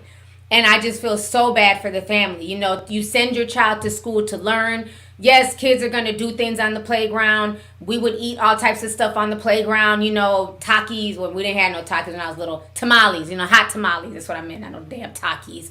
Never had that shit in my life. Them hot tamales. You know, kids are always sharing snacks. So it just disturbed me. So when he admitted to me that he tried it, and I was just like, when I tell you, I was shocked. Because I'm like, I cannot believe you tried that. I was like, did you eat the whole chip? He was like, no. He said, we just broke it in half and we both had like a corner. And he said, just that little corner like did them in. And he said, I would never touch that again. So please, please, please do not do this challenge. Don't even risk it. You don't know if it's... And anytime you eat something spicy, it elevates your body anyways. And they're saying that the peppers that's used in this chip is even hotter than what they put in mace and, you know, pepper spray and stuff like that. So if you wouldn't drink a bottle of mace, do not mess with this chip. Just don't. And so I really like the fact that that they're being responsible, the chip maker, and they're taking their chips away. Like, kudos to them for that, because they could be like, oh, well, it says it's for adults only. Oh, people die every day, B. You know, that's how a lot of these companies are. So the fact that they're being responsible and trying to take them off the shelf, I can respect them for that, because this is something geared towards children, you know? And you got to think about it too. Everybody's like, well, it has a coffin on there and a snake and that's so dark. Yes, as adults, we will look at that imagery and we'll see like how it's demonic and dark. But again, look at Doja Cat. She's one of the most popular entertainers. Her video Demons has like 22 million views. I finally watched it. Everybody's been, you gotta watch it. Emily gonna send it to me at 1 o'clock in the morning. I said, the devil is a lie. Not watching this shit at 1 a.m. So I'm gonna wait till the morning. But I never got a chance to watch it. So I finally watched it today when I was getting ready. So let me go ahead and watch this shit. Very dark, very demonic. But of course, the beat, the song's a bop. Millions of views. People love it. So we can't say, well, look at the packaging. It looks evil, it looks dark. When your favorite demonic alley cat, Doja, is, you know, promoting demons and demonic stuff. So everything is just being merged. What's good is bad and what's bad is good. So we just really have to talk to our kids. I mean, it's scary. So that just really scared me. So I was like, no, if my own child, who I've tried to, you know, teach about symbolism and, you know, staying away from these challenges, could, you know, partake in it. And that's just being honest as a mom. You know what I'm saying? Kids are not perfect. They make mistakes. He learned from it. But like he said, he was 14. So if he tried it, you know, you don't know what your kids are doing. And here we have this 14-year-old who died. So I just want people to be aware that this challenge is out there. Kids are doing it. Kids are trying it. You know, they're trying to take all the chips off the shelves. But you have kids who already bought the chips. You never know. People might run out and buy them because they know it's about to be scarce. So just be careful. Even if you're an adult, you should be very, very careful. I would not partake in this. So I don't know. It's just sad. Yeah, I call her the demonic alley cat. I'm sorry. Doja Cat has been doing too much as of late, you know. And I hate it because once you listen to her song a few times, it does. Like, bitch, I said what I said. I'd rather be famous instead. I'm like, why is that in my head? I've only watched that video twice. And that song is in my head. But like they said, you know what I'm saying? Lucifer is the father of music. And she's obviously, you know, dabbling on the dark side. Because that video was creepy. Like, just all her stuff has gotten so dark. And I hate it because she makes really good music. You know, she has a huge fan base. Like, people really rock with her. Even though she lost 400,000 fans, you can't tell. You cannot tell because she's still selling. She's still doing numbers. She's still getting huge amounts of views. So, man, we are definitely living in a very, very interesting times. You know, just stay prayed up and talk to your children. Talk to your children. I cannot stress that enough because that just scared me. That whole challenge just scared me. You know, to have a young boy try something like that and then die is just insane. So let me go ahead. I'm going to read these last few super chats and I'm going to get up out of here. I've been on here for a while now. But I think we caught up on a lot of stuff. Since I've been gone for a whole week, I wanted to do a longer stream. Let's see here. Keisha King says, 6 years, somewhat quiet sub. Finally a member. As an artist, I've always wanted to send you work as a thank you for everything you do on the platform. Thank you so much. I keep everything. That's why I was showing Janisa and Zoo when they came here. I have artwork over here from She's Artsy. Shout out to her. She made an artwork of me and brought it to my event. Cards, letters. I have a scrapbook from all of my Discorders from my birthday last year. It's in my living room. So I keep everything, like everything people send me. I have all the comic books that Devin has ever sent me. So yeah, if you want to send me artwork, I love artwork. I put them up around my office. Just send me, ask for my P.O. box and I will send it to you. I don't have a public P.O. box. I don't want people just mailing me nonsense. I want to know who I'm giving my P.O. box to. And then, you know, so that way I can track who sends what. You ain't going to be sending me no damn anthrax. Like, what's your public P.O.? There ain't no public one. I need to know who I'm giving my P.O. box number 2. But yeah, just send me an email. I would love to see your artwork. But thank you so much for joining the membership. Eric, what's up, Eric? From Chicago. He said $9.99. He says, my beautiful T, I love you. I hope all is well with you and the family. Take care. Thank you so much, Eric. We are doing well. We are blessed. I appreciate you for checking in. So thank you so much. Good hearing from you. Let's see here. Mr. Gee 1804 says, there's way more to the story, T. Rhoda is scamming and has clowned natural born women, saying they are stealing trans girls' looks. Okay, I'm gonna have to dig into this Rhoda girl. I'm gonna have to, because y'all are very, very split in this comment with this girl that got hit with the brick. So it seems like there's a bit more tea for me to dig into. So I'm gonna dig a bit more into it. But thank you so much. Thank you. Let's see here. Keisha sent $10, says, here we go again. Brother Love is at it again. Sigh. Yup. You know we see through the nonsense, sis. Steffi Raymond. Oh, no, I read that earlier. Shout out to Steffi. Sheena sent a $20 sticker. Thank you so much, Sheena. I appreciate you, love. Zamona with an X. I like that. Says, T, it's Nona. I love your show. Next Zoom. We'll have another Zoom next week. So next week. We just had a Zoom yesterday. I will be posting the Zoom video. I'll post it tonight when I get off of live. I'll post the Zoom. So thank you for that. It was a really, really good Zoom yesterday too. So make sure you check it out. Ali says Diddy has to change. His daughters should be turning 18 next year. He doesn't want that bad karma he's built up over the years to fall on them. Interesting. You know how these weird men get when they, daughters come of age. All of a sudden, their cooches go, but fuck everybody else's daughter, sister, mother. You know what I'm saying? So very interesting. Maybe that's why he's trying to clean it up a little bit. But thank you for the super chat, love. Let's see here. Kinky Christian. Okay, that name is different with the X. Okay. She says, damn, I was trying to send my little $10 before Mo. I've been a silent tea sipper since '08. You have talked me through college, a bum relationship, marriage, and 2 babies, T. I love your content. Thank you so much. I appreciate you, and thank you for being a true OG of this channel. So thank you.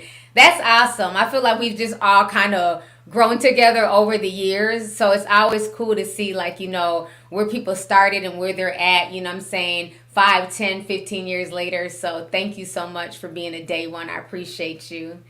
Let's see here. Keisha in Love says, TT looking beautiful. Remember when Kourtney Kardashian pulled the baby out of her during birth on TV? Congratulations on the housewarming. Thank you so much. I appreciate you. And yes, I do remember that. Yeah. The Kardashians, you got to milk everything. Births and all that. And then I got married sent a super chat, says Spice is a hypocrite. She called Bambi a giraffe. Rock is still hormonal and allowing Blue to bait her. Blue is a coon. Love and appreciate you, Aunt T. She did call Bambi a giraffe when they were arguing at that table. I didn't understand why she started popping off at Bambi, though, because if Bambi wants to still be friends with Erica, that is on Bambi. So I didn't understand why she was coming for Bambi. But yeah, she did call her a giraffe. But we got to keep it real. A giraffe does not have racial implications like monkey. You know what I'm saying? But I do notice that these people on this show, they tend to love to call each other animals. They've called Bambi a giraffe. They've called Tokyo Vanity a hippo because she's really big. They called her a hippo one season. So yeah, they love to throw the animal names around, but I guess monkey is where they, they draw the line. Okay, that's where they draw the line.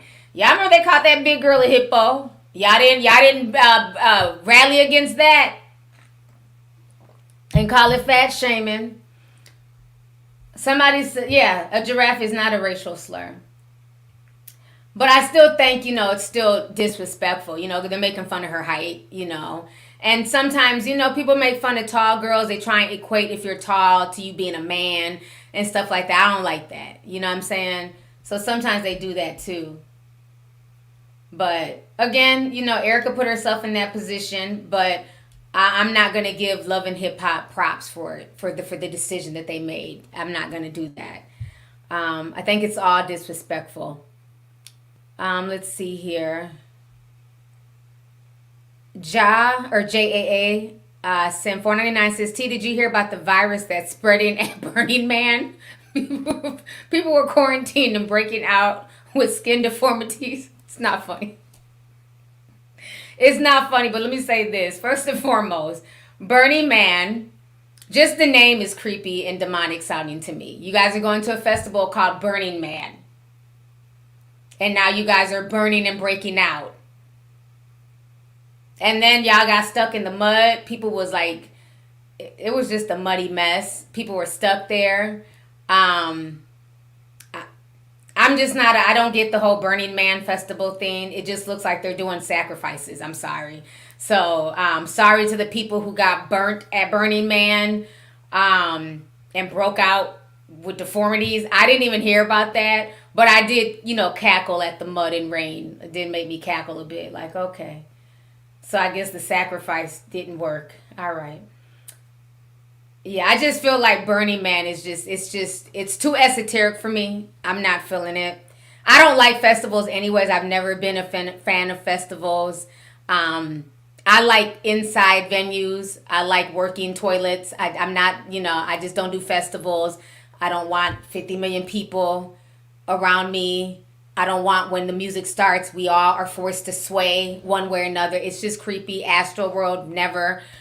So yeah, sorry to the people. I don't know if any regular people were there or tea sippers. I hope y'all got out okay. But yeah, that was a mess. Burning Man, when all that rain and stuff. I felt like that was spiritual. Y'all are in the middle of a desert at this Burning Man concert, festival, sacrifice. And all of a sudden, y'all get torrential rain. And vehicles and people are stuck in mud. Some of y'all had to walk for 2 days. I don't know. Y'all gonna keep on playing. Let's see here. Ex-Californian said 1999 says, I'm an adult and I had an extreme chicken sandwich laced with cayenne pepper. I was sent to the hospital with 190 blood pressure. Could have had a stroke. My stomach hasn't been the same since. Oh my God. And that was from a chicken sandwich laced with cayenne pepper. Did somebody make it for you or did you go to like Popeyes or a restaurant and have that? So if that did it with just cayenne pepper, imagine what this boy went through and he ate a chip made from the hottest pepper in the world. Oh my gosh. I'm so sorry that happened to you. I mean, the fact that he could have had a stroke. Wow. And a high blood pressure. So maybe that might have been what might have killed that young man. High blood pressure and then a stroke. Like, just hitting him all at once. Because he was healthy. He played basketball. Man. Oh, that's horrible. I'm sorry you went through that. Double-Edged Sword says, the whole point of TikTok is to render this generation useless. If 10 years from now, if the enemy invades, what we gonna do? A dance battle? Hashtag long game. I agree 100%. TikTok has just been put here to just shorten our attention spans and dumb people down. That's why I say all the time, especially for young people, you have to unplug. It amazes me how many young people do not have they're not socially equipped. They don't know what to do in the case of an emergency. They just freeze up. They just, nothing at all.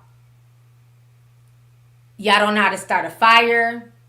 Y'all don't know how to, fend for yourselves. Y'all can't change a tire. Not all of y'all, but many people just can't. So yeah, I mean, that's great that you can dance and, do the stanky leg, okay, that's cute. But yeah, because from what, Vladimir Putin is out here spewing, he's talking about, it's about to be World War III. Who are we going to send? An army of barbs? Like, you know what I mean? Like, who are we going to send to go fight this war? I ain't fighting no war. I'm too damn old, shit. So I don't know. It's going to be very, very interesting. They're definitely playing the long game. They definitely are, sis. I agree. Tomatoes. I like that name. Says, Tigro Damas struck again about the toxic white family channels. Did you hear about the 8-passenger Ruby Frank arrested for child abuse and neglect? I heard something. I have not watched it. Let's see if we can pull it up on YouTube or on the news or something. I didn't know the whole tea on that because, like I said, I've been kind of out the loop. Okay, ABC News covered it. Let's see who else. I just want a short clip. Good Morning America. Okay, let's watch this real quick. I ain't ready to go yet. Let's watch this real quick. I've never seen her before, so let's see. The arrest of a popular YouTube mom known for her strict parenting style, now under suspicion of child abuse. ABC's Zareen Shah is back with more on that. Zareen, good morning once again. Yeah, well, this is just a shocking story. For the first time, we're hearing 911 responders and their horrifying descriptions of that child. And the mom of that kid touting herself to millions as being a parent coach that others should emulate. What? And my kids are literally starving. I hesitate to say this because it's going to sound like I'm like a mean barbarian.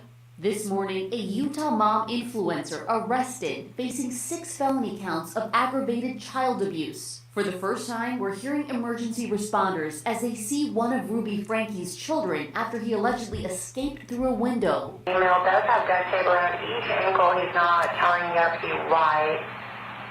And said that there's sores around his wrists and ankles. He's becoming emotional regarding the child's health. I'm going to go ahead and have medical take on this one. Arrest documents saying the child escaped to a neighbor's home. The 12-year-old child described by that neighbor in a phone call to police as emaciated and malnourished with open wounds. Court documents also describing deep lacerations from being tied up with a rope. He's also saying that there's 2 of his sisters are back at the home as well. Police say they also found Frankie's 10-year-old daughter malnourished. Frankie is known for her strict parenting advice to millions of TikTok and YouTube followers. The mom of 6 previously received criticism online for some parenting tactics, seen in a now deleted YouTube video saying she has kept food from her kids. I'm not even going to let you eat breakfast until you get your chores done. Experts say Frankie's videos, even the deleted ones, could be used against her in court. If you're the prosecutor and the detectives, you may really be happy you have that because it could well corroborate. Okay, we're not gonna watch all this. Wow. I've never heard of this woman. I don't know how many followers she has, but this is the stuff I be saying. People be idolizing folks on social media, and you don't know what the hell is going on behind closed doors. And the fact that she's telling her followers that my kids can't have breakfast if they don't do their chores. What? How about after they eat breakfast? Okay, y'all have been fed. Now it's time to get to work. Like, you don't withhold food from children because they didn't do their chores. You know, that's why I say a lot of these family channels to me are just trash. Why do you have 6 children? It's obviously too much stress. You don't want to be bothered. So what, are we having kids now just for views? Just to say I'm a mom of 6 because that stands out more than a mom of 2. You know, people are using their kids for a check on social media, and it's sad. And the fact that he was taped up with duct tape and had lacerations on him shows that she's been abusing him. Wow. I'm shocked. I had heard rumblings, but I've never seen her before, and I didn't know her name. So I'm going to definitely read more into the story. But this is why I say, you know, people be thinking other people's lives are perfect, or because, you know, everything is just well manicured and well curated. Nobody's life is perfect at all. No family's perfect. Everybody has their issues, their struggles. Just like I told y'all, I could have lied and been like, yeah, y'all better make sure y'all kids don't eat no chips because my child would never. No, I'm going to be honest with y'all. I had no idea, and I think I'm a decent mom. And guess what? My youngest participated in a challenge that I had no idea about because nobody's perfect. I don't understand all these perfect patties on social media. You know what I'm saying? So it's just be careful who y'all idolize and who y'all follow, because her advice of starving your children until they do their chores is bullshit. That's not good advice. So it's just sad. It's sad. Oh, man. Poor babies. Let me see here. But thank you for that. I'm going to look more into her.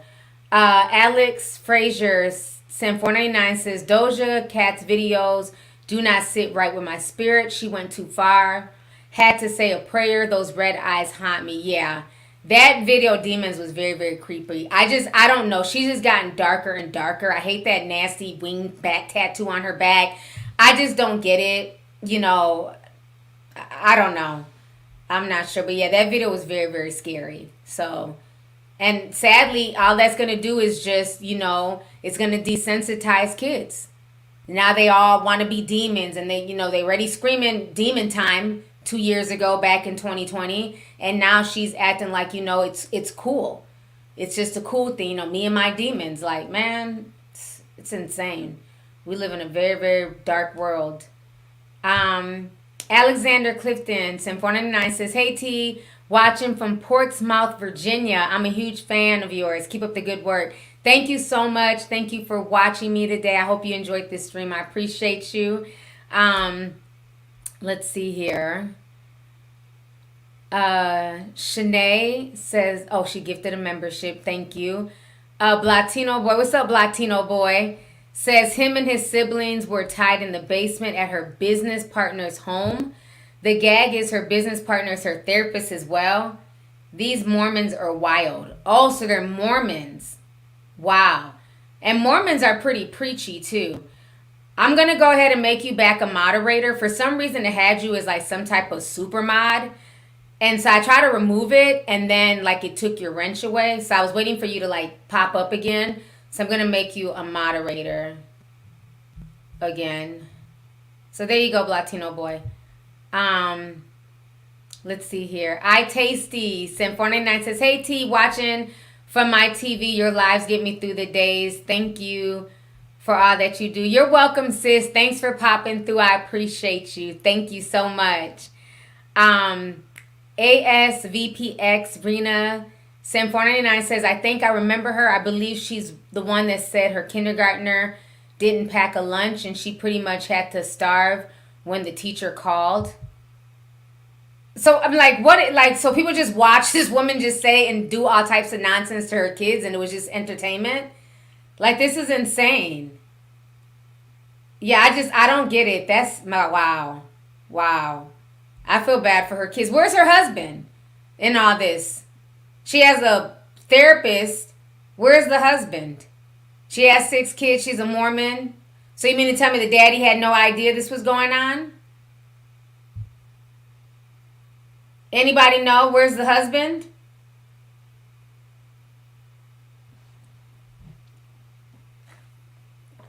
He's just as bad? Oh, he was arrested too. Okay. Wow.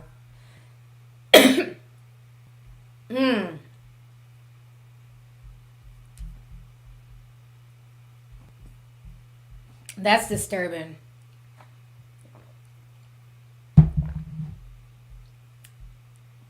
Portsmouth. What did I say? I must have said something else. I thought I said Portsmouth.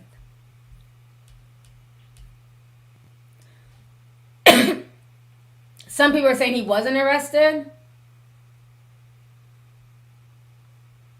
They were separated. Portsmouth.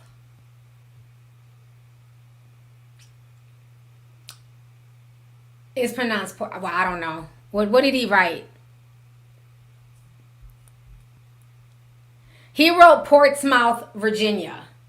Maybe, typos or something. I don't know. I've never heard of Portsmouth or Portsmouth, but Virginia's in the building. Shout out to Virginia, East Coast. All right, y'all. I've been on here for literally 3 hours. This has been a great Friday stream. Thank you guys so much. Thank you for all the super chats. Thank you guys for all the love. Please make sure to hit the like button. We got 4,000 likes. We had over 9,000 people in here, so I really just appreciate it. Thank y'all for coming through. And I will see you guys next week. Everybody enjoy your weekend. Stay safe. Stay prayed up. And please remember to talk to your children, your siblings, family members about the one chip challenge, so that way people do not fall for it and do it and get themselves sick or possibly die. So take care, y'all. I'll talk to y'all later. Bye.